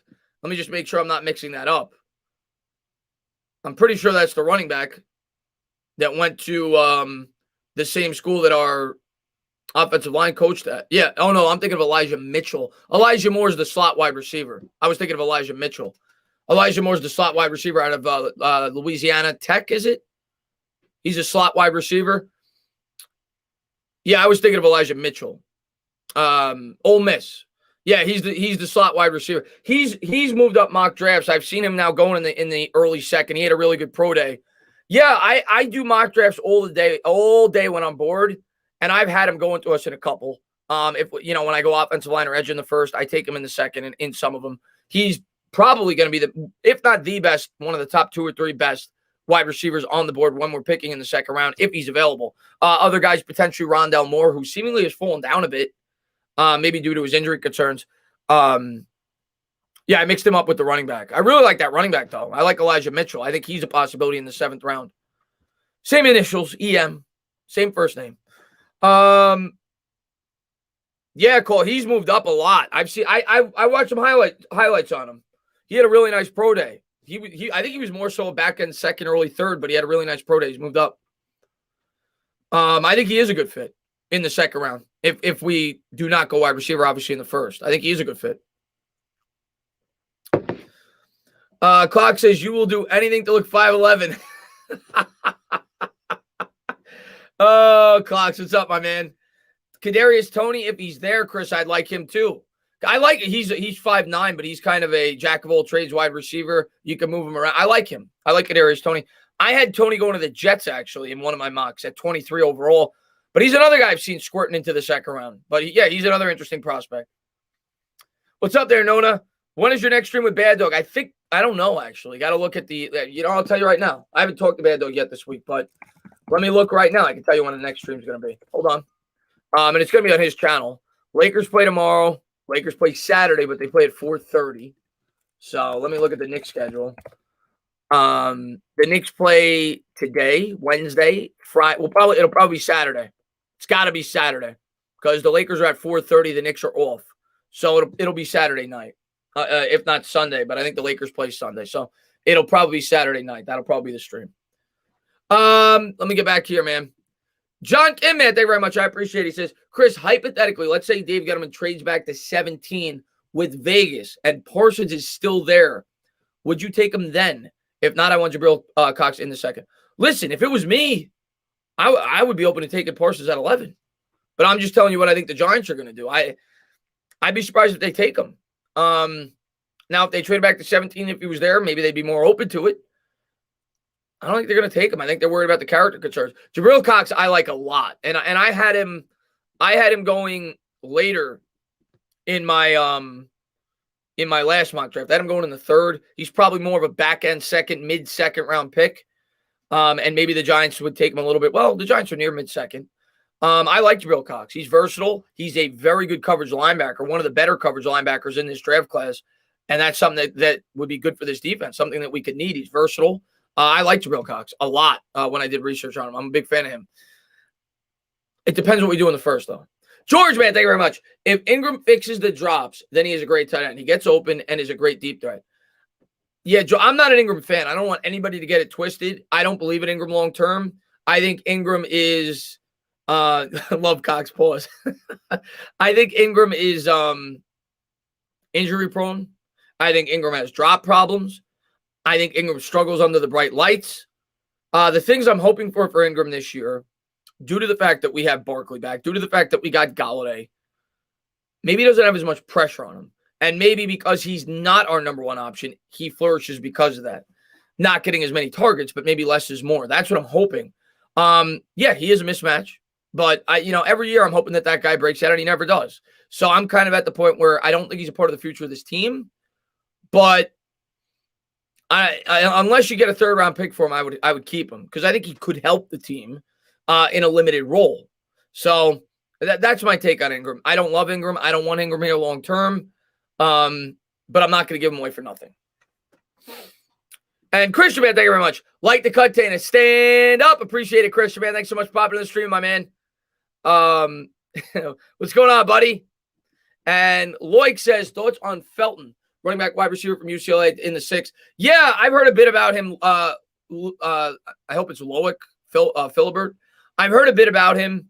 I haven't done a ton of research on him. I have heard a bit about him, though. I need to look more into him. I thought he was listed as a running back, but maybe he's kind of like a hybrid player. I haven't looked much into him, but I have seen him going in like the 5th, 6th round area in a lot of mocks. I have seen him. I've been trying to do research on the running backs, and I've seen his name pop up. I didn't look a ton into him yet, though. But I will before the draft. I will. The one guy that I thought I would like a lot more than I do, because I saw his size. What's his name? Why is it escaping me right now? It's probably in my notes. He's a running back. I thought I would like him a lot more. Let me see if I can find his name. I like Paulson Adebo, by the way. I had him in my first mock. I like him a lot. I tried to get him on the channel. Didn't work out. But I'm a big fan of him as a corner. Ramondre Stevenson. That's the guy. I think he went to Oklahoma. I thought I was going to like him a lot more. When I saw the size, I was like, 246. I got Brandon Jacobs vibes. And I said, oh, this guy, that's what we need. We need this thumper. But when I looked at his game film and I looked at his highlights, 1, he looked slow. 2, I don't know. I just feel like he dances too much. He doesn't hit the hole. I don't know. I'm not a fan of him. He's a guy that I looked into because I'm like, all right, that's a big thumper. Maybe that's somebody we could look into. I wasn't really impressed with him. One guy that I did like was Khalil Herbert. I don't know if you guys have looked into him. I had him in my first mock with the Gettleman Project. He's out of Virginia Tech. He's 5'9", 212. Really good pass catcher out of the backfield, and he runs pretty hard. I like him. Khalil Herbert's a guy that I liked when I looked into him. Obviously, Michael Carter, but he's going to go in like the third round. But I wasn't a fan of Ramondre Stevenson. Dylan, man, thank you very much. I appreciate it, man. If Jones sucks this year, y'all are screwed because next year quarterback class doesn't compare to this year's.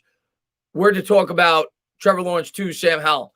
Yeah, no, I agree with you. If Jones sucks this year, he's probably going to be the quarterback again. So I agree with you. I don't think he's going to suck, though. I really don't. But if he does suck this year, he's probably going to be the quarterback again. Unless he really sucks and we're picking in the top 5. But I don't think that's going to happen. I think our team's too good. What's going on there, Jorah? My next popping in the stream, man. And Willie Bum Bum, man, thank you very much.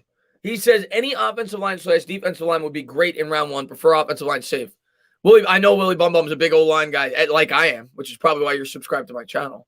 But I think I tend to agree with you. You know, my personal preference in the first round, unless there's an otherworldly talent, which obviously a lot of people feel, one of these receivers may be, and if they are, that's great. But traditionally in the first round, especially picking early in the first round, which we still are, we're at 11. I'm usually looking at either a quarterback, if you need one, of course, an offensive lineman, preferably the tackle, or an edge. Those are the 3 most valuable positions, in my opinion, early in the top 10, top 11 of a draft. So usually that's what I would prefer. Now this year is a bit of an exception. There aren't great edge rusher prospects. Most people feel like there isn't an edge rusher prospect in this class that warrants a top 10 pick. So there are exceptions. We don't need a quarterback. We could potentially use a tackle, but it seems like the New York Giants like Barrett. Then you have to ask yourself, is it worth taking Slater if you're going to play him at guard? Because most people wouldn't label guard as the 11th overall pick. But the thing I'll say to that is, one, Slater's fully capable of playing tackle. I don't care what they say about the arm length. Penny Sewell's got the same arm length. So even if you drafted Slater to play the guard this year, you could always move out to the tackle if Barrett doesn't work out. But the other thing I'll say to that is, who is the one player? You know, I see Rolly's in here. I know he hates Saquon Barkley, or doesn't hate Saquon Barkley, hates the pick of Saquon Barkley. And I know a lot of Giants fans hate the pick of Saquon Barkley. Who's the one name you always hear that we should have drafted instead of Saquon Barkley? He's a guard. Quentin Nelson. And I'm not telling you, yeah, but Rolly, I meant to say you hate the pick. The pick, not the player himself. Quentin Nelson. Now, I'm not telling you that Rashawn Slater is going to be Quentin Nelson. Quentin Nelson is the best guard in football. But if Rashawn Slater was a Pro Bowl or near All-Pro level guard, you wouldn't be happy with that at 11. I would be. And thank you so much, man. Sticky Fingers, man. I really appreciate it. My sister's having a baby. She's been trying for a while, but it wasn't working. I know it's not Giants related, but I'm excited to finally be a... Oh, God. What the fuck? I hope you mistyped that, man. I hope you I hope you mistyped that. I hope you mistyped that. That had to be a mistake. That had to be a mistake. That had to be a mistake. That had to be a mistake. What's up, Ryan, man? Thanks for popping in the stream, my man. That had to be a mistake. Vincent Brown, man, thank you very much. I appreciate it. Oh my God, bro, you looking mighty fine with that cut. And I got a PS5 today from GameStop drop, y'all. Been trying for months. Vin, man, thanks so much for popping in. But I'm looking forward to the Knicks game tonight. I know you're a huge Knicks fan. I know you love the streams. Looking forward to that. I'm going to try to get a PS5 within the next month or two. And I may be streaming some PS5 on the channel here and there. I know a lot of people ask me to do Madden streams and things like that. So I may be doing that in the future during the dead time of the off season. So I'm looking forward to get one. Hopefully you enjoy the PS5. And Vin, man, thanks for popping in the stream, my man. Oh, my God, man. What's going on there, Matt? Man, thanks for popping in the stream. He needs Faruqi and Faruqi. Yeah, he might need... I think he had to be an uncle. It had to be a typo. It had to be a typo. And John, man, thank you very much. The only running back I want from this year's class is Sermon. Bad Dog really likes Sermon. And he is a tough runner. But to be honest, Dave Gettleman drafting hog mollies in the first round and second round. By the way, thank you for answering questions. Are you kidding me? Thank you for being here, man. Thank you guys for all the support you guys always show. Anybody that comes in here, hits the thumbs up, subscribes, rings the bell, helps this channel grow. I can never say thank you enough. I'm getting to do what I love the most with 700 people. Talk sports at 2 o'clock on a Wednesday. Thank you guys for showing up, man. Thank you guys for your continuous support of the channel. And I'm looking for these midday streams seem to be popular. You guys seem to like them. Maybe while you're at work, you like to listen to sports talk. WFN sucks, like we said earlier. I'm looking forward to doing more of these midday streams, especially as the Giants become more relevant after the draft, recapping the draft, the week of the draft. Going to be doing a lot of draft streams, talking with you guys about the buildup. And then in season, like I said, I'm going to be doing like 2 midday streams a week, talking about the opponent that week, maybe even going over the whole schedule, talking about the picks of the week, everything else. So I'm looking forward to doing a lot of these on the channel throughout the year. So I can't say thank you enough, guys, for all the support. And Vin, man, thank you very much. I appreciate it. He says, I'm 90 out of 10 now on the wide receiver. Wow, you think we're definitely on wide receiver, huh? You think we're definitely on wide receiver, huh? I'm gonna tell you what, Vin. I'm again, my mind changes every day. Do me a favor, Vin, when you get a chance. Look up some highlights of Azeez Ojulari, because he might be a New York Giant. Maybe I'm reading too much into these rumors. I'm starting to believe the hype a little bit. I'm starting to believe that the Giants may actually have real interest in this guy. T-Man, thank you very much. Chase Slater, Penei Sewell, Pitts drop. We go O-line unless we go D. Chase Slater, Penei Sewell. I'd have Sewell higher. I don't know if you're just saying the 4 guys you like. I'd have Sewell higher than that. But I would agree. I think we'd take any one of those guys if they're at 11. And Alphabet, thank you very much, man. I appreciate it. It says, hey guys, only 279 likes for 700 watching. Let's smash that like button like LT took out the Heisman. Yeah, hit the like, guys. Alphabet, man, thank you so much for popping in. If you guys haven't done so, hit the thumbs up, subscribe, ring the bell. And Sticky Finger says, reaction was well worth the $4.99. Stand up. I started to read it. I'm like, all right, he's gonna be happy. His sister's having a baby, and then I got to the end. You said you were the father. I said, oh. Sticky Fingers, maybe Sticky Fingers is from, I don't know. I'm not trying to offend anybody, but maybe Sticky Fingers is from Alabama. That was the first thought that came in my head. I'm like, he can't be from New York. Let's see what we got here. Wouldn't be surprised. We love Georgia players, Andrew says. We'll see, man. If you think we're going wide receiver in the first, you don't know the Giants. They could, Ms. Rod. They have to be absolutely blown away. They have to be absolutely blown away to take one, though. They have to feel like he's an otherworldly talent. What's up, big haircut? You got to look good on the poll. Huh? Yeah, Colin, you know that, man. What's going on there, Lloyd, man? Thanks for popping in. And Live Hunters, man, thank you very much. He said Milton Williams is the third in the 30s. Lib, I'm assuming you watched my mock draft. I had him going in the 4th, but I agree with you. He's probably more of a 3rd-round prospect. I just wanted to mention, when I do those mock drafts, there's like so many prospects I want to go over that I watch their film and guys I fall in love with. I was like, this guy's probably more of a 3rd-round guy, but I want to mention him, and I also wanted to mention the guy I had going in the 3rd, so I had him going in the 4th, but I agree with you. I think Milton Williams is more of a 3rd-round pick. I freaking love that guy. That guy is one of my draft day crushes. You know, when I looked into him, I said, wow, like this guy, he could fit our scheme. And this is a guy that has incredible upside. The numbers that he put up at his pro day rivaled Aaron Donald's. He was breaking records with his 3-cone drill, his 40 time. He had pretty productive stats in college. Came into school at 230 pounds.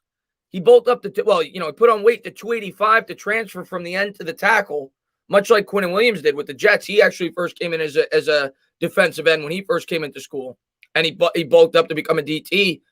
I'm a big fan of Milton Williams, and I would love it if the New York Giants get him in the 3rd round. I'm a big fan of him. I don't know if we'll get him, but that's one of the guys I definitely have my eye on in that 3rd round area. I'm a big fan of his. John, man, thank you very much. I've seen Ojulari play. Reminds me of Kiwanuka and JPP. I don't know who he reminds me of. I don't even want to say I'm in love with him, but when I watch him play, I'm like, I could see why the Giants have interest in him. I could see it. He fits our scheme. And I think he's a good player. I don't know if he's a great player. I think he's a good player, but I could see the interest. It's not who I want, but I could see us taking him. Roldy, man, thank you very much. Chris, I've been feeling like Ojulari could be the pick since last month. He just looks like a Giants pick. Would you smash Kim Jones or Jane Slater? I know what Kim Jones looks like. Let me see what Jane Slater looks like. Oh, Jane Slater. Oh, yeah. Jane Slater.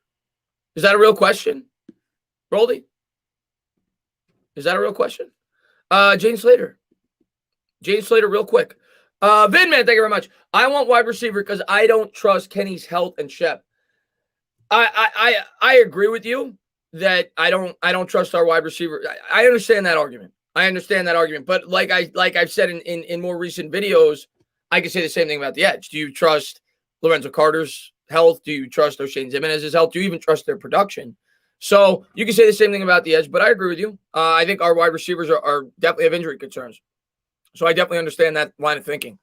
T-Boy, man, thank you very much. Don't be hating on Alabama. We don't do that. I'm kidding with you, T-Boy.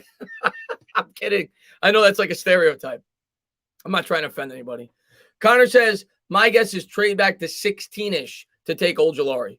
Yeah, 15 with the Patriots I think makes the most sense. 15 or 20 if we're going with an edge. I think it makes the most sense if we could do it. You need a dance partner. Seth, man, thank you very much, man. I appreciate it. And he says, us Alabamians are not cousin kissers. Jeez. I'm just messing with you, Seth. I'm just messing. I know I was like, should I say this? It's a joke. But I know in today's day and age, people take jokes, the wrong way. It's like, should I say this? There might be a couple people from Alabama in here that get offended. I was just messing with you guys. George, man, thank you very much. At Sticky Fingers must be a Game of Thrones fan. Maybe he is Jamie Lannister. Sounds like it. I love that show, but there's way too much incest. It's a great show, but there's way too much incest. And Blue Collar, man, thank you very much. I think Rousseau is a Gettleman big body style player. Williams can teach him how to play inside and out. Not my pick. I would trade back if we could. The thing I worry about with Rousseau, yeah, he's got the size. He's 6'7". He's a monster. Look at his tape. The guy got no pressure from the outside. The guy lacks pass rusher moves. All of his sacks came a lot of them, for the most part, came off of scheme and off of beating the guy on the inside, which is where he's not going to be playing there in the NFL. I don't know, man. I'm not a huge fan of Rousseau. I know a lot of people look at the size and they say maybe the coaching could get a lot out of him.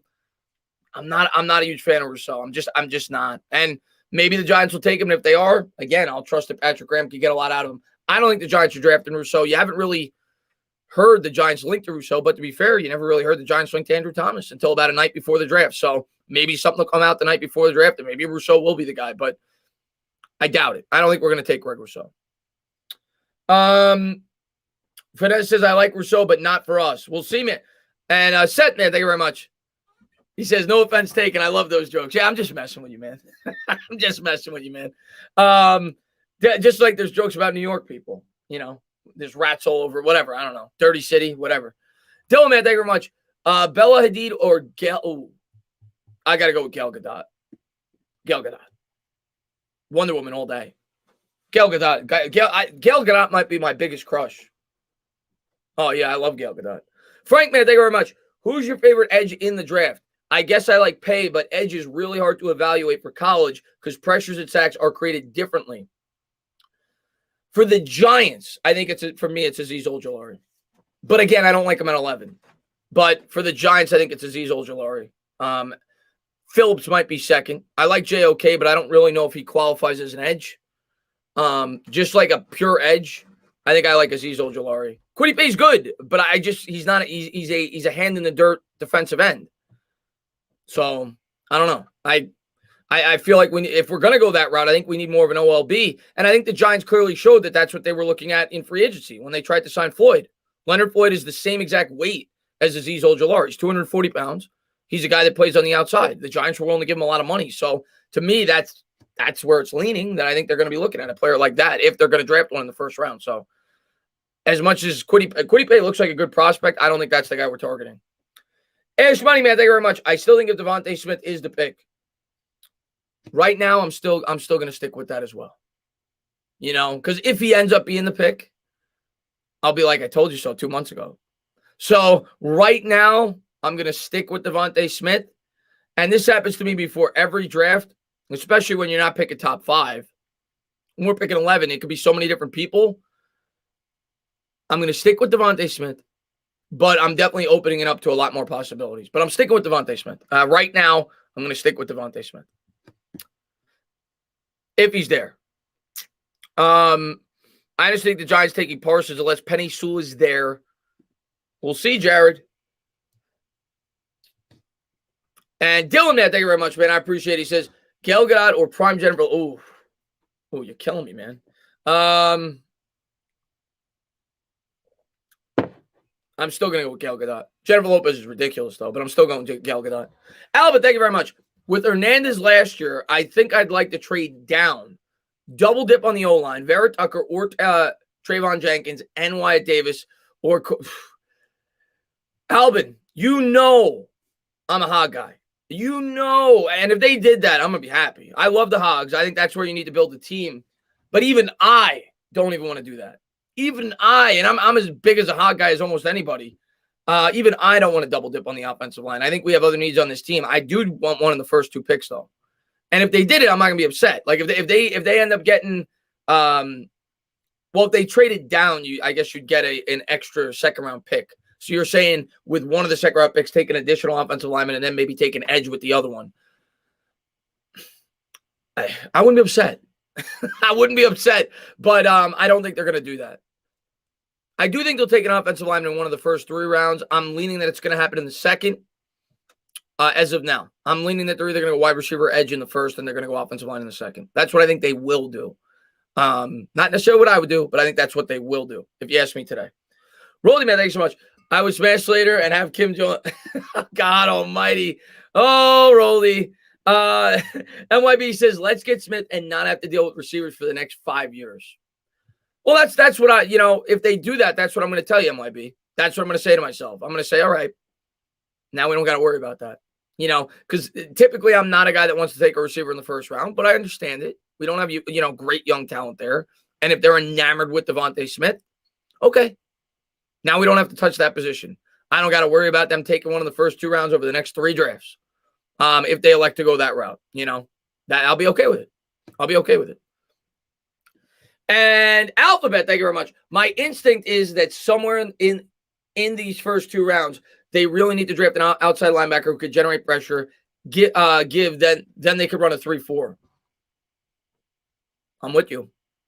The more I think about it, when you look at the defense, that's really all they're missing. Maybe a coverage linebacker, but outside a coverage linebacker and a good edge rusher. That's really all they're missing. So if they're going defense, yeah, I think that's what they're going to do. Especially in the first round, I think they're going to go with an edge. I would have said corner before they signed Adoree Jackson, but they signed him. So that's why I'm starting to think Azeez Ojulari is more of a possibility, even though I think it's a reach. That guy's a perfect fit for our scheme, so I could see it. And I think that is our biggest need on the defensive end. You can make the same argument for taking Horn at 11, not have to worry about cornerback for 3 years. That's fair. But the one thing I'll say about that, Mark, that's fair.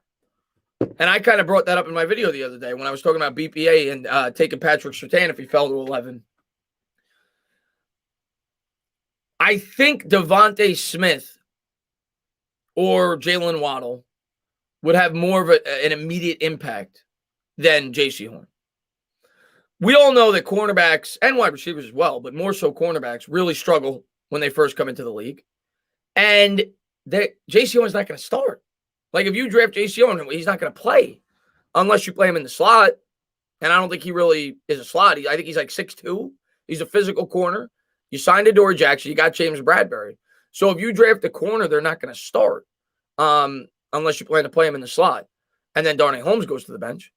So I get what you're saying, but Devontae Smith would have much more of an immediate impact on the team. Blue Collar, thank you very much. Would you be okay with trading out of the first, completely out of the first round? No. Trading down, yes. Not trading completely out of the first round, no. No. They're not going to do that either. They might trade down. They're not trading out of the first. Scarlett Johansson or Amelia oh, God. I got to go with Johansson on that one. Got to go with Johansson on that one. Fresh cut. Do the light skin face. I don't even know what the light skin face is. What's the light skin face? Is that the light skin face? I don't know. But thanks for popping in, Abraham. Ash Money says, how would you feel if we drafted 3 straight Bama boys back to back to back? Devontae Smith, Landon Dickerson, Dylan Moses, receiver, guard, and a linebacker. Okay.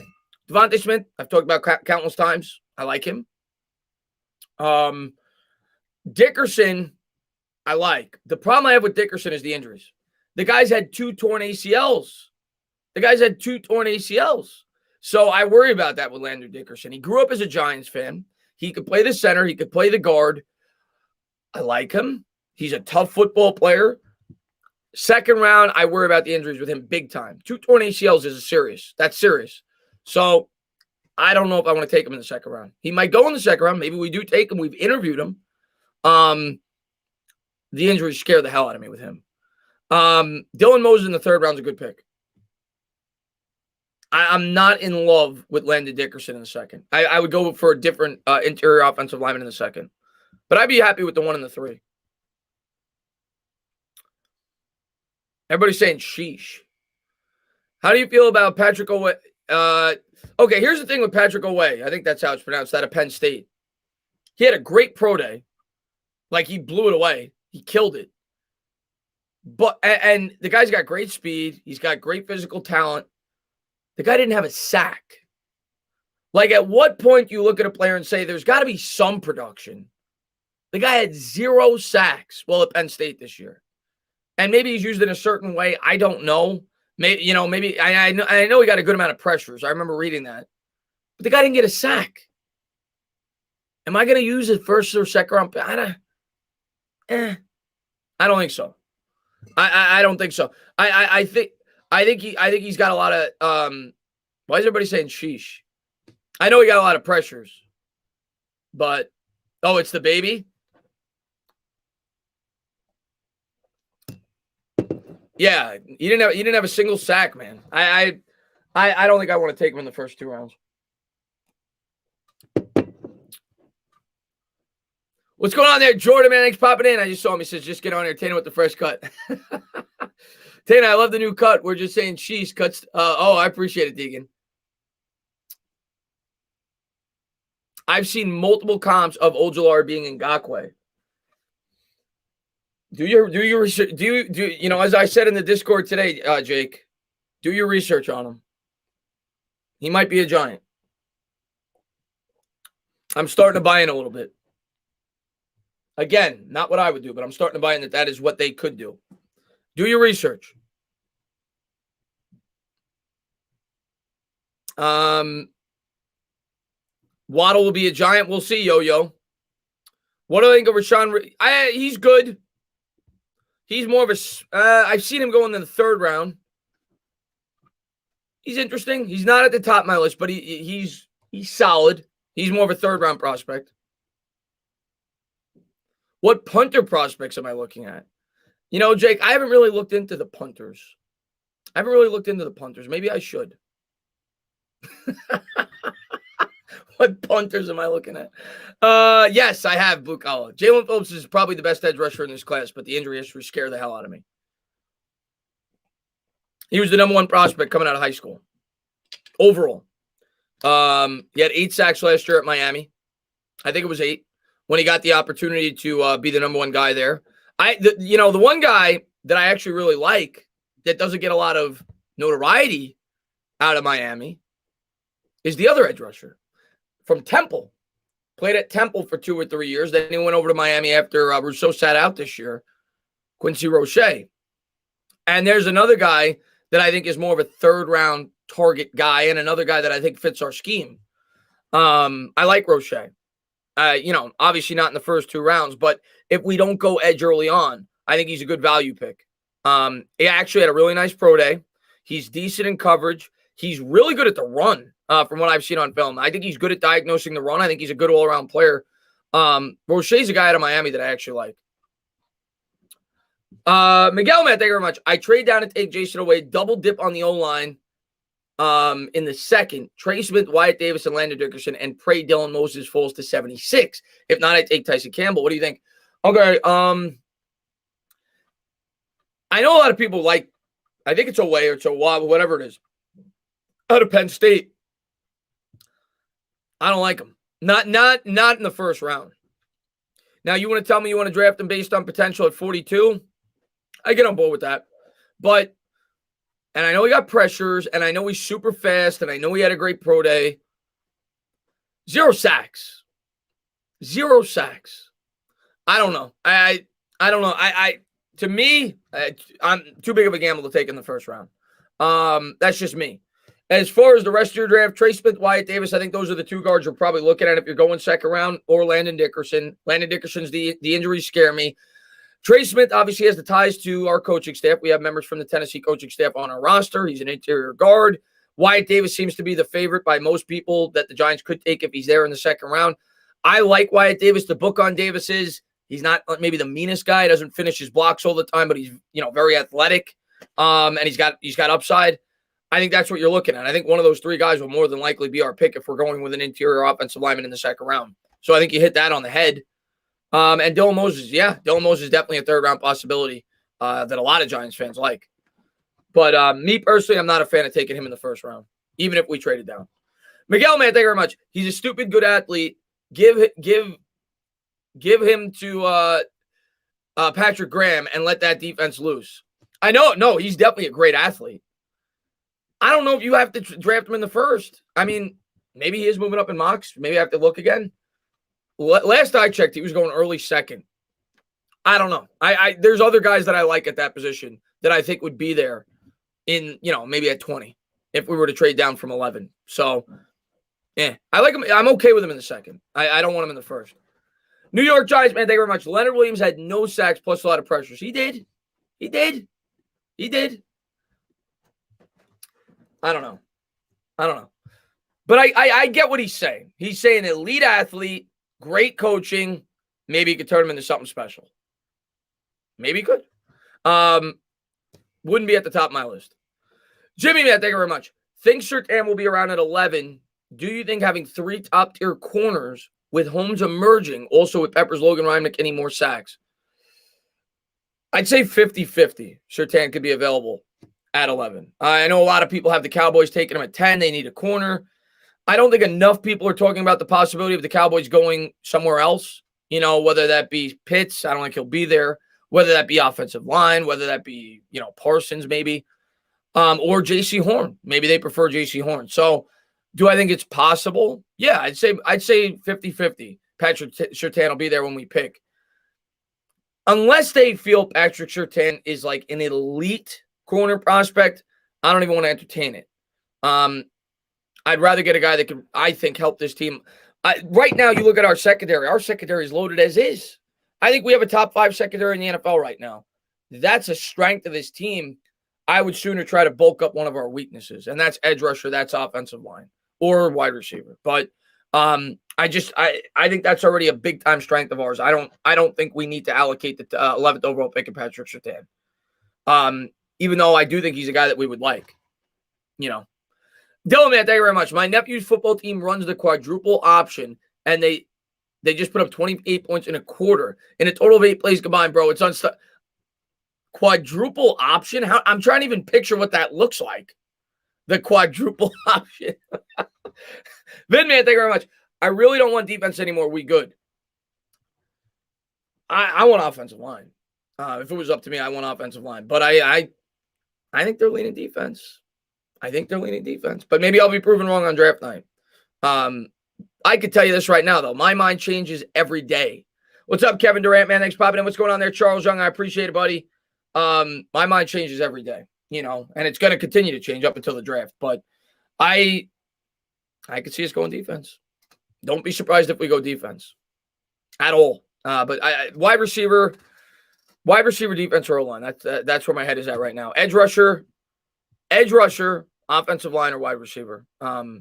But here's what edge rusher is much higher than I thought it would be in terms of, a probability. Josh, man, thank you very much. Fresh cut G and give me Parsons or Slater. I'm with you on that. Those are the two guys I want the most, but I don't think we're getting Parsons. Slater, if he's there, I think we could take him. I don't think we're going to take Parsons. Rolly, man, thank you very much. Oweh has huge potential, bro, even without getting sacks. But on the other hand, you're a huge fan of Williams, who only got pressure, shaking my head. Oweh is going to be better pro. Okay, but Oweh, no. Rolly, big difference. Jason Oweh is an edge rusher. Jason Oweh is a stand-up edge rusher. Leonard Williams is an interior defensive lineman. They could play off the edge. It is Leonard Williams' job just as much to stuff the run and create interior pressure for other guys to get sacks as anything else. An edge rusher, you're expecting sacks. You're expecting sacks. So no, I don't think it's a good comparison. I don't. Yes, of course you want to see some sacks with him, but an edge rusher like Jason Oweh, and he does have huge potential. He's a great athlete, everything else.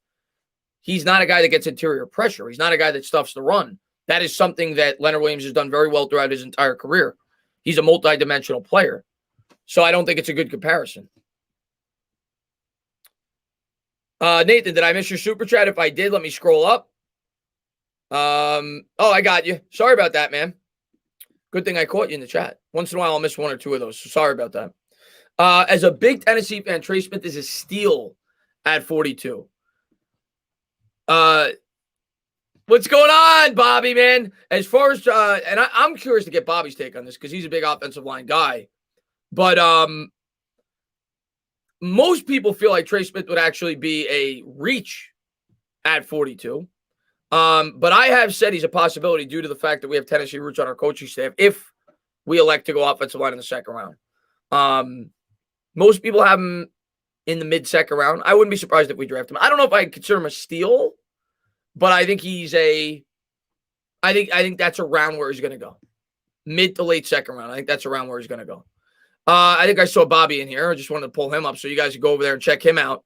I don't see him anymore, but I'm sure he'll talk again in the chat and I'll pull him up. Oh, there he is. Let me just get to him. Talking Giants. Go over there, check them out. They do a great job. What's up, Bobby? He says, Chris, I should have bought a tire. Had to replace 2 in the last week. What the hell is going on in Florida, Bobby? If you didn't know what he's referring to, Bobby had every day as a tire salesman knock on his door in Florida. Something that you wouldn't see in New York. If you did that in New York, we'd probably shoot you. Connor, man, thank you very much. What do you think of Kwity Paye? Yeah, I was asked about him earlier. I like him. I think he fits our scheme. And he's calling me.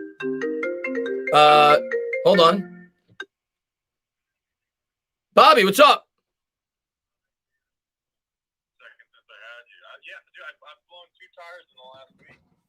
Hold on, I'm trying to get the volume up so people could hear you. What'd you say? I said I've blown 2 tires in the last week, man. Last week on Thursday, I had to replace a tire, and this morning I got my coffee, and my other tire went down. So I bought that tire from that guy. What that? Oh, okay. You're saying you should have bought the tire from the guy. You didn't buy the tire from the guy. No, I've lost 2 tires in the past week. I figured I'd let you know that since you were part of that show. That's pretty crazy. I don't think I've ever lost more than 1 tire in my whole life. I know, it's brutal. It's brutal. I just wanted to call you just to say that. And I'm down with Elijah Vera Tucker at 11. All right, see you. Wow. Bobby wants to go Elijah Vera Tucker at 11. I've seen him moving up mock drafts as well. Always love to hear from Bobby, man. But I blew 2 tires in the same week. Sticky Fingers, thank you very much. If we trade down with New England for Azeez Ojulari, chart says first and third. New England doesn't have a third. Can we fleece them for a second? And who would you pick? I have to get a second. If they're trading up for a quarterback, I'm getting a second. But it may not be this year's second. You may have to wait a year. But if we had a second round pick, who would I pick? Okay, if we took Azeez Ojulari at 15, I'm taking an offensive line with one of those 2 picks. I'm hoping to get Wyatt Davis with one of them, and then maybe a wide receiver, maybe a guy like Kadarius Toney, Mitchell, some of the guys we've talked about. So, more rather. Probably a wide receiver and probably an offensive lineman with those 2 picks. That's probably what I'd be looking at. Blue Collar Man, thank you very much. 20 years ago, I ran the quadruple option at the Salty Dog Bar in Brooklyn. It blew up in my face, went home alone. Stay away from the quadruple option. So there you have it, though. Bobby blew both of his tires. I don't even know what a quadruple option looks like. I can't even picture what that looks like. Bobby wants Elijah Vera Tucker. And I'm not surprised. Bobby, like myself, if there is any New York Giants content creator that is more of a offensive line guy or a hog guy than me, it would be Bobby. So, and you know, I think we're cut from the same cloth. I think we both love the offensive linemen. And I wouldn't be upset at all if we took Elijah Vera Tucker. If, you know, obviously Slater was off the board, maybe we'll take him. I don't think we will, but I wouldn't be upset if we did. Rolly, man, thank you very much.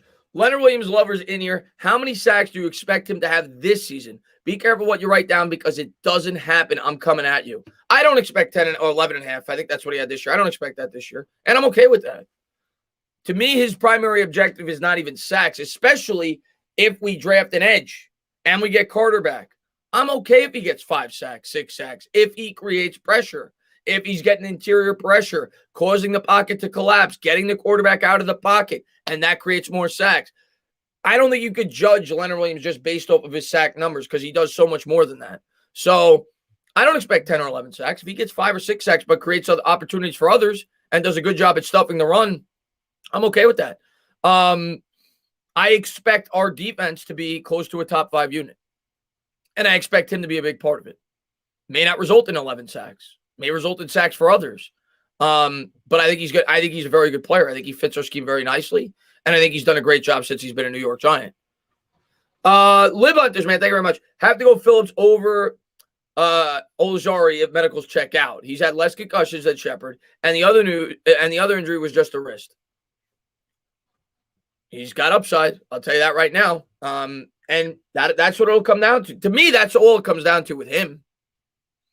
If you're not worried about his concussions, if you're not worried about his injury history, he's the number 1 edge in this class by most people's accounts, and he's really good. But I think it's a fair concern, and it's something that I worry about. You know, I think he's one good concussion away from not, you know, being out of the league in 2 years. So I worry about that. He medically retired from college football in 2018. So I worry about that with him. But I think he is the most talented. Yo says, give me Elijah Vera Tucker. What's going on, Deegan? We should trade with the Vegas Raiders, get their second rounder and move. Okay, here's my issue with that, Stefan. And I'm not saying that if there's an offer there, you don't do it. But here's my issue with that. What is the incentive for the Las Vegas Raiders to trade up? Like, the Raiders are probably going offensive line or defense. So what's the incentive for the Raiders to trade up? Why would they trade up to 11? I'm not saying, like, that's a great spot. But why would the Raiders trade up? You know, the Raiders lost, I think, 3 offensive linemen this year. So I could definitely see them going O-line. And I think they need help on the defense. They don't need a quarterback. I don't know. I don't think they would trade up. New York Giants, man, thank you very much. 2021 Giants reminds me of the 2019 Super Bowl Rams. I ain't going to put those kind of expectations on this team, but I do see the comparisons. I think first of all, let me say this. We don't have Aaron Donald. But I do think we built our teams in a similar fashion, at least offensively. But the other thing I'll say about that Rams team, you know, obviously they drafted the early running back. They had a good core of wide receivers, Jared Goff, Daniel Jones. I get it. McVay was also a mastermind offensively, and we don't have Aaron Donald. And I think they had a little more talent than we did. But in terms of the structure of the team, I could agree there. But it would be a big jump to have those kind of expectations. I'm not going to have those kind of expectations going into the year. But it is a team I frequently compared the Giants to in terms of the way that they were being built, at least offensively.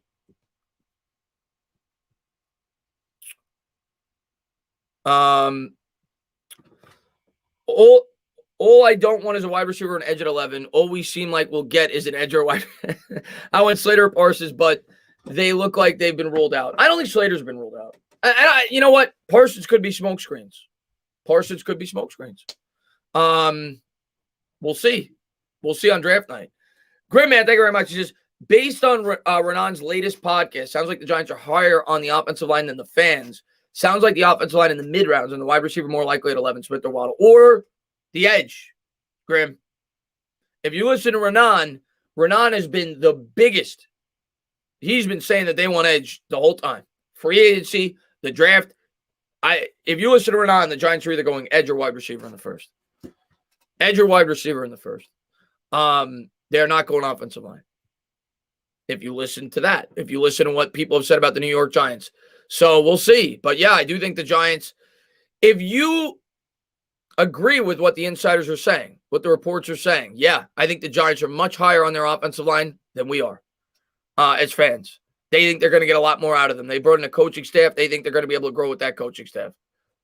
And I hope they're right if that's the route that they decide to take. So, yes, if you listen to Renan, the Giants are either going to go edge or wide receiver in the first round. Filling in. What's up, Mike? Says filling in for the entertainer. Paulie.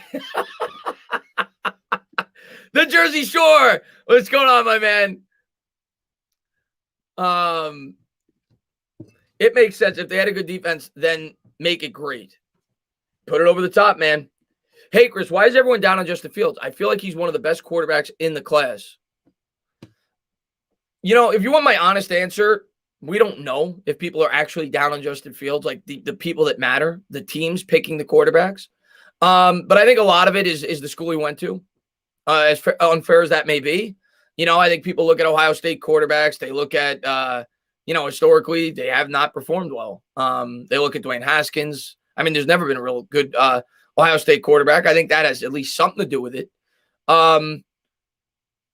I don't really have an answer for you. I don't know how somebody could look at Mac Jones. I could definitely look at Zach Wilson. I love Zach Wilson. I could look at Zach Wilson and say, yeah, he's better than Justin Fields. I understand that. I could even look at Trey Lance and see the argument for thinking Trey Lance could be better than Justin Fields. I think Trey Lance's upside is through the roof. I think he's really good. I cannot, for the life of me, understand anybody who would value Mac Jones over Justin Fields. How?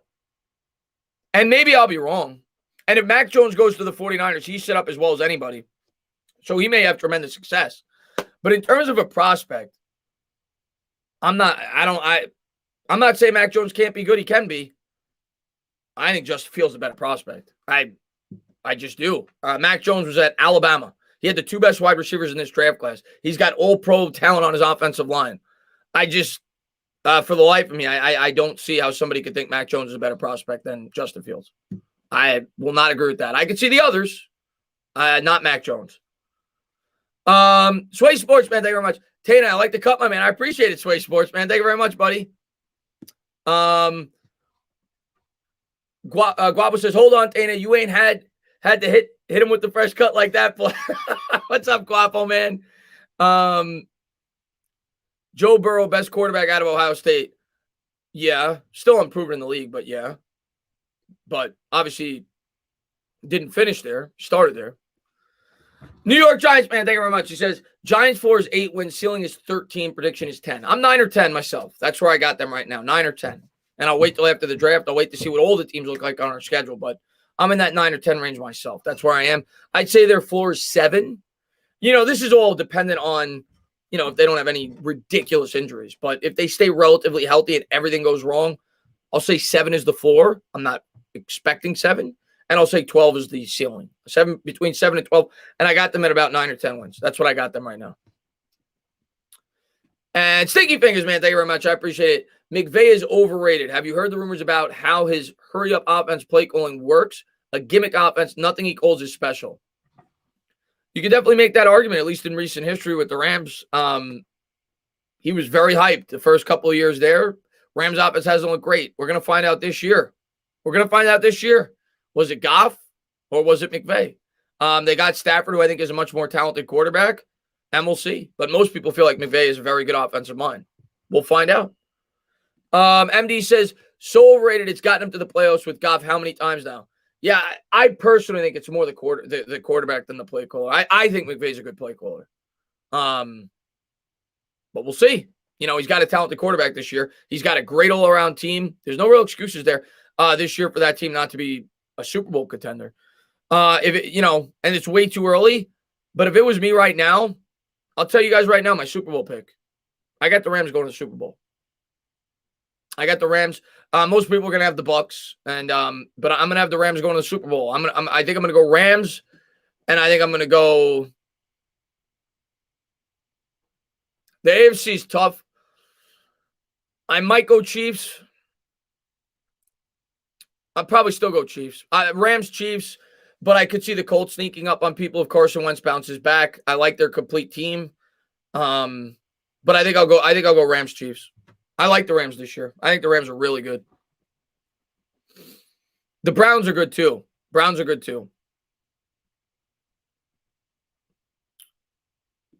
Authentic says Matt Stafford isn't as large of an upgrade as people think from Goff. I'm going to disagree on that, but we're going to find out this year. And I know Matt Stafford has been underwhelming in terms of wins throughout his entire career. We're going to find out this year. Just from the eye test, when I watch Matt Stafford play and when I watch Jared Goff play, I think Matt Stafford's a much better quarterback. But we're going to find out this year. Roldy, man, thank you very much, man. I appreciate it. He says he's overrated. Shaking my head. Giants fans, man. Who's overrated? I don't even know what you're talking about, Roldy. Who's he talking about? Who did I say was overrated? I don't even know. Chris, did you feel... No, I just showed it to you because everybody's asking me when I'm going to get a haircut. So I just said, all right, I got a haircut today, so I'll show people. Everybody in my street's been asking me when I'm going to get a haircut. Oh, McVay. Yeah, I don't know. We're going to find out this year if he's overrated. But I agree with you. I don't think he's overrated. I think he's a really good play caller. I think Shanahan, him are two of the best play callers in the league in terms of young coaches. I think they're both really good play callers. So I'm with you. I don't think he's overrated. But we're going to find out. If the offense isn't good this year with Stafford, you can make that argument. But I think he's a good play caller. Chris, would you take Vera Tucker or Olajari at 11? Me, I would take Vera Tucker. But that's not what the discussion is about. Is what will the Giants do? But me, I would take Vera Tucker over Olajari. Aaron, thank you very much. Higher on day 2, defensive end, Perkins or Basham. I've seen Basham. I've seen both of them going to the Giants a lot. Ronnie Perkins is a guy a lot of Giants fans like as well. Away, obviously, if he slides. Over Aziz or could he pay at 11 to 20 thoughts? I'm in agreement with you. I don't want to take an edge in the first round. But the discussion I'm having about Ojolari is what I think the Giants could do, not what I would do. But I agree with you. I think there's a number of day 2 prospects that are decent edge rusher prospects that we could get. I don't think there's an unbelievable edge rusher prospect in this class. So that's why I wouldn't take one in the first. I've thought that all along. I still think that. But I'm starting to think the Giants may not. I'm starting to think the Giants may take an edge rusher. And I hope I'm wrong, actually, on draft night. I don't want to take an edge rusher in the first round. But I'm starting to believe that maybe they will, But we'll see. If they do take one, I hope they trade down.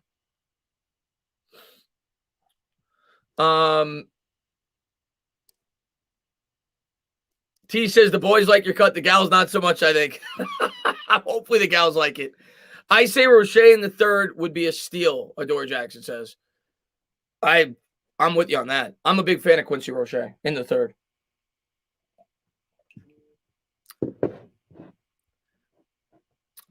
And yeah, spike the like, guys, if you haven't done so. I'm going to go, I'll do this for like another, what did I start? I started at 2:15.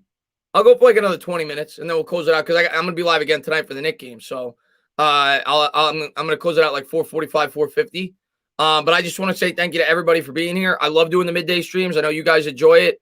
Not a ton to talk about. I was going to do a video on them. Like, let's just go live. Let's talk about it because I wanted to talk about the rumors with you guys. I still don't even believe in half these rumors, but I want to go live and talk Giants with you guys. I haven't done it in a bit. I know you guys are all excited. The draft is coming up. I'm excited. I can't stop thinking about it. But at the same time, I'm not trying to, jam rumors down your throat because I don't believe half the rumors that they're talking about. But I want to go live, talk about it, talk about how I feel about some of these prospects, talk about where I'm leaning in terms of what I think the Giants could do in the first round. And the one rumor I'm starting to believe because I just keep hearing about it. I heard about it during free agency. and I keep hearing about it from everybody. I see all the mock drafts. I'm starting to at least have a slight belief that we could be going edge in the first. And it's not what I want, but I think it could happen. Blue Collar, man, thank you very much. I appreciate it. What's the late round needs? Running back in the 4 to 6 round area, defensive tackle. If they don't do it in the first 2 or 3 rounds, I like a DT late. I wouldn't mind a value offensive lineman in the 4 to 6 round area, whether it be a guard, whether it be a tackle. I think that's what you're looking at. For sure, I think I want to take a running back in the 4th or the 6th. I don't know if they'll do it, but if it was me, that's what I'd be looking at. I think we need another running back in this backfield, specifically a younger one. So I think I'd be looking at a running back, maybe a cornerback. I brought up a Debo as a 4th round prospect or a 3rd round prospect. But for sure, I would say O-line depth, running back. I think that's what I'm looking at in the later rounds. Interior defensive line. Let's see what we got here. What's going on there, Hunter Fame, man? Thanks for popping in. I appreciate that. Apparently the girls don't like it on my finest. Seth, man, thank you very much. I appreciate it. He says, so you still like the Rams even with the Aaron Donald assault charge? Can't believe the Grizzlies blew that game to the Knicks. See, let me look that up. To my knowledge, he's not going to miss any time this year, but let me take a quick look. Hold on. Of course, if he's out this year, my opinion would change dramatically. Yeah, of course, my prediction is based on the fact that I think Aaron Donald's going to play. If Aaron Donald doesn't play, that changes everything. But if Aaron Donald plays, yes, I think the Rams are the best team in the NFC. Them or the Bucs are the best teams in the NFC. As far as the Grizzlies, yeah, that was a great comeback by the Knicks. I thought that game was over. You guys were up by what? Like, how many points were you up? You were up a lot. I want to say like 18. Maybe I'm thinking of the Knicks, though, in another game. But you guys were up by a lot. I didn't think the Knicks were coming back. The one problem with you guys in that game, and I kept saying it throughout the stream, was you didn't close it. Like, the game was always between like 9 and 13 points, 9 and 14 points. And every time I thought the Grizzlies were going to pull away and make it a 20-point game, the Knicks would bring it back down to like 7 or 9. And you just let us hang around until the end, and then we finally closed the gap. Sticky Fingers, man, thank you very much. He calls regular-ass plays, lines up before the mic cuts, out at the 15th second. Then he calls the play after seeing the defense. A little disguise crashes his offense. We crashed his offense last year. I'll say that. Our defense did a damn good job against the Rams. I thought the Rams were going to destroy us. Well, if I'm being completely honest, week 5 last year, we did a damn good job against them on both sides of the ball, really, at least as far as our offensive line goes in the second half in terms of run blocking. Couldn't move the ball in terms of passing against them. But, yeah, our defense did a great job against them last year. I'll say that. But our defense was also pretty damn good, and they had Jared Goff at quarterback. I'm out. All right, NFL DNA, be good, man. What's going on in Afghanistan, man? Thanks for popping in. Do I like Sewell? Does a bear shit in the woods? Do I like Sewell? If Penny Sewell is there when we're picking on draft night, I'm gonna be going ape shit. Yes, I would love Penny Sewell. Penny Sewell is a 330-pound monster with upside through the roof. Yes, I love Penny Sewell. I don't think we're gonna get him. Oh yeah, I'm going live for the Knicks, Jai. I don't miss a Knicks game, Jai. And I'm super excited about the Knicks game tonight. What time is the Knicks game tonight? I think it's 7:30, right? 8. So it's at 8. So I got plenty of time. Yeah, I'm going to be doing the Knicks game tonight. I'll be live at 7:55 for that. I was going to do the pregame, and then I said, I haven't done a Giants thing in a while. So I said I'll do the Giants thing today, midday. There's some draft rumors. I know people are excited for the draft coming up. There's not a ton for me to do a video about. So I said I'll go live midday today, talk about it for a couple hours with you guys. And then I'll probably have a mock draft up in the next couple of days, the next Gettleman project, as I talk about some later round draft prospects. But I figured I'd go live, talk some Giants with you guys today. I'm not going to do the Knicks pregame today because I need a little bit of a break. I'll probably do the Knicks pregame for the next Knicks game, but I'm definitely doing the game tonight, Jai. Sticky Fingers, thank you very much. Not saying McVay is bottom tier, but to call him a mastermind like Kyle Shanahan. Well, I don't think he's earned the Andy Reid level. I think I'd put him close to Shanahan. I don't think he's earned Andy Reid level. Andy Reid, to me, and if you watch my channel, you know this, long before he won the Super Bowl, is one of the greatest coaches in the history of the NFL. I always thought that. I was ecstatic when the Eagles fired him. I have tremendous respect for Andy Reid. The guy is brilliant. The guy is the best offensive mind in the NFL. So I'm not going to put anybody on Andy Reid's level. Andy Reid is brilliant. Didn't do a good job in the Super Bowl, but I'm not putting him on Andy Reid's level. I think I'd put him and Shanahan pretty damn close, though. McVay's damn good. So you're going to be watching the Mets and Knicks. I'm calling the Knicks game, Alb. And I'm going to be calling the Knicks games until the end of the year. You know, there's another 17 Knicks games. They mean a lot down the stretch. I'll definitely be keeping track of the Mets score, but yeah, I'm going to do the Knicks game tonight. I'm going to try to do Mets games here and there when they're not playing on the same day, but yeah, I'm focusing on the Knicks the rest of the way. But then after that, obviously, it'll be heavy Mets. Do you think we could get Rousseau in the second? I'd say there's a slight possibility he could slip, but I'd lean no. But I think there's a slight possibility. You're starting to see him fall in mocks. In the second, I have no problem taking him. I wouldn't take him in the first. Greatest coach, Bill Belichick. Not close. Bill Belichick. The only argument that you could use against Bill Belichick, in my opinion, is the cheating. You know, he's been caught for cheating a couple of times, or allegedly caught for cheating a couple of times. But in terms of what he's been able to do, the salary cap era in the NFL with the player turnover, to be able to keep that team competitive, go to 9 Super Bowls in a 20-year span, it's not even close. It's Bill Belichick. It's not even close. Yeah, I'm going to be live tonight for the Knicks LA Sports. I'm going to be live tonight. Maybe. I'm not as in love with Tamarian Terry as a lot of other people are to Florida State. I would have been more in love with him had we not gotten Galladay. I feel like he's very similar to Galladay. So, I'd rather get a different type of wide receiver. Sergio, man, thank you very much, man. What's up with Sam Beal? He's still on the team. He's still on the payroll. He took a pay cut, didn't he? I think he went down to $1 million. And when he did that, I think that means he's going to be back. I think he'll be on the team this year. He's not going to play. He's going to be a depth player. You hope he doesn't play. That means that there's injuries. But I think he will be on the team. He'll be on the 53-man roster. Yeah, I got the Danny Dimes. I got a Danny Dimes jersey. A Danny Jones. I don't call him Danny Dimes. He's got to earn dimes. Daniel Jones. I got a Daniel Jones. I got a Saquon Barkley Daniel Jones. But yeah, it's an Eli. I'm always repping Eli. Oh, I got it mixed up. Yadam took the pay cut. My mistake. But Sam Beal is still on the roster as of now. I don't know why I got that mixed up. But Sam Beal is still on the roster as of now. And I think he'll make the team. But he might not. Depends how he looks going into training camp.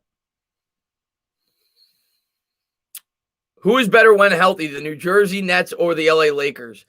Well, I only watch the Knicks. I don't really watch the teams outside of the Knicks. But what I could tell you is I would lean Lakers slightly when they're completely healthy. I think their top 3, the Nets' top 3 is better, obviously, than the Lakers' top 3, with Harden and Durant and Kyrie as in comparison to Davis and LeBron. But I think overall, the Lakers still have the playoff experience when they're completely healthy. If there is no injury concerns and LeBron is completely healthy and Anthony Davis is completely healthy, I think I would still give a slight nod to the Lakers. But it's close. It's damn close.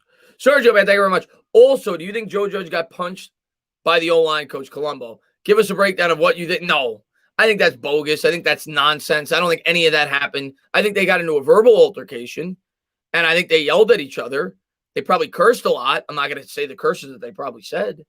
We all know that Joe Judge definitely, has a reputation of letting out a couple of curse words here and there. I'm sure they went at it verbally, but no, I don't think there was any punches thrown. I think that was a completely fabricated story. I don't think that ever happened. They may have had to be broken up, but I don't think they actually threw hands at each other. Oh, Deegan, you're killing me, dude. I don't even need to respond to that. The whole Eli Manning is not a Hall of Famer thing to me. It just bothers me. It just bothers me. Because if he wasn't a Giant, nobody would even bring it up that he's not. And if his last name wasn't Manning. Like, what? Give me the number one reason why Eli Manning is not a Hall of Famer. Give me the number one reason. And I could rebut it, but give me the number one reason. The number one reason that people always say is the interceptions. He led the league in interceptions 3 times. and his record is 500. You guys know who Warren Moon is? First off, record is a team stat. I don't know why it's quarterback dependent. I know the quarterback's the most important position, but record's a team stat. If you're on a bad team, Deshaun Watson is a prime example last year of why you're going to have a bad record. Warren Moon, if you include the playoffs, has a career under 500 record. Warren Moon led the league in interceptions twice. Warren Moon was a first ballot Hall of Famer. Warren Moon was a great quarterback. Brett Favre led the league in interceptions 3 times. He's a first ballot Hall of Famer. Eli Manning won 2 Super Bowls. He's one of only 5 quarterbacks ever to win 2 Super Bowl MVPs.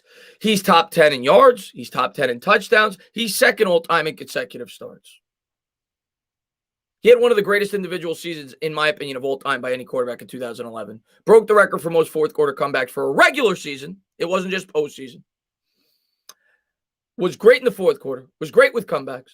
Still to this day has the most yards ever thrown in a single playoff, not game, playoff, in 2011 by a quarterback in the history of the NFL. With like 1,200 yards or whatever it was. The most yards ever thrown in a single playoff. Yet people say he was carried. Eli Manning's a Hall of Famer. It shouldn't even be a debate. It's not even close. Dependo, man, thank you very much. You think the Browns make a deep playoff run this year after the Jadeveon Clowney signing? Glad we don't face them this year. Yes, I think the Browns are. I think the Browns are a top 5, 6 team in the NFL right now. I love the way that team is built. They got a great offensive line. They've got really good edge rushers. Yeah. The only thing that could hold them back is Baker Mayfield. But in terms of their team, I think they have one of the better 53-man rosters in football. I don't think Clowney has much to do with it. I love their roster before that. But, yeah, I think the Browns are going to be really good this year. Who would you rather have, Rodgers or Breeze? Not even close. Not even close. And again, maybe I'm biased. I don't know. Aaron Rodgers to me, and I'm a big Aaron Rodgers fan. I'll be the first to say it. Aaron Rodgers to me is one of the most underappreciated quarterbacks of all time. And maybe some of it has to do with his personality. Somebody explain this to me. And I'm not bashing Pat Mahomes. Pat Mahomes is fantastic. Pat Mahomes is fantastic. But somebody explain this to me. Why, when Aaron Rodgers, who also had his tackle out, by the way, against the Bucs, he was missing his tackle against the Bucs. Why, when Aaron Rodgers went up against the Bucs, went up against the same defensive line, great edge rushers, was the storyline when Rodgers clearly outplayed Tom Brady? Let's go over that game real quick. Tampa Bay Bucks hit on a Hail Mary before the half because the Green Bay Packers went out with a ridiculous defensive alignment. Aaron Rodgers has nothing to do with that. Aaron Jones fumbled on the 8-yard line, gave the Bucs an easy touchdown. Aaron Rodgers has nothing to do with that. Aaron Rodgers, I think, threw 3 touchdowns. He threw for over 300 and something yards against that same defense with his left tackle out. Why was the storyline when the Green Bay Packers lost, when Rodgers outplayed Brady and brought his team back down from like 14 points, and he didn't score the touchdown at the end? But why was the storyline that in that game that Rodgers choked? But why, when Pat Mahomes went up against the Bucs and did nothing, not his fault, they couldn't block, much like they couldn't block for Aaron Rodgers. They gave up 5 sacks. Why was the storyline for Pat Mahomes that they couldn't block and that it wasn't Pat Mahomes' fault? I don't get it. I think Aaron Rodgers is one of the most hated quarterbacks in the history of the NFL. I think he's fantastic. I think Drew Brees had Sean Payton, one of the best offensive minds in the history of the sport. I think he played in a dome. You look at his splits, he's got a career 92 QB rating outside of a dome, which is good. It's not great. I don't think Aaron Rodgers and Drew Brees are close. Drew Brees is probably a top 10 quarterback ever, but I don't think they're close. Sergio, man, thank you very much. Daniel Jones or Sam Darnold, Saquon or Christian McCaffrey? I am going to go with Daniel Jones, and I am going to go with Saquon. No, it's tough to go over Christian McCaffrey. He's fantastic. But I love Saquon. You're asking the wrong guy, my man. Did he have both his tackles, CJ? Because I'm pretty sure what's his name was out. I'm almost positive of that. Let me take a quick look. I'm almost positive of that. Didn't Bakatari miss that game? Let me look. I think he was hurt. Let me take a quick look at the game log. I could be wrong.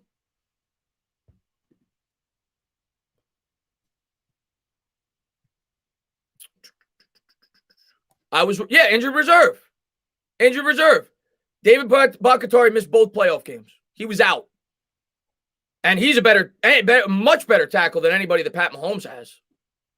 But nobody talked about that. The whole storyline at the end of that game was, Rodgers choked again. Rodgers threw 3 touchdowns and brought his team back. Pat Mahomes scored 9 points. And I'm not bashing Pat Mahomes. It wasn't Mahomes' fault. But I think Aaron Rodgers is clearly hated on. But guys, I am going to close it out. I want to say thank you guys so much for all the support that you guys always show. You guys are incredible. I am going to be doing the Knicks game tonight. I had a lot of fun doing the NFL stream today. I'm going to do more of these as the draft is fast approaching. Thank you guys so much for all your support. Let me just get this real quick, man. Sticky Fingers, thank you very much. No matter what happened or who was missing, Rodgers was one scramble away from winning that game, and he panicked, threw it into the dirt, 1-4 in the NFC Championship. And I get it. And that's the knock on him. I get it. He's still better than Drew Brees. Great, man. Thank you very much. It sounds like Edge is in play with a trade down. I agree. I think Edge is in play without a trade down. I think it's in play. I don't know if I'm going to say that they're going to do that, but I think it's in play. But guys, thank you guys so much for being here, man. You guys are fantastic. Thank you guys for all the support you guys always show on the channel. Love you guys. You guys have a great rest of your day, and hopefully I see you tonight for the next game.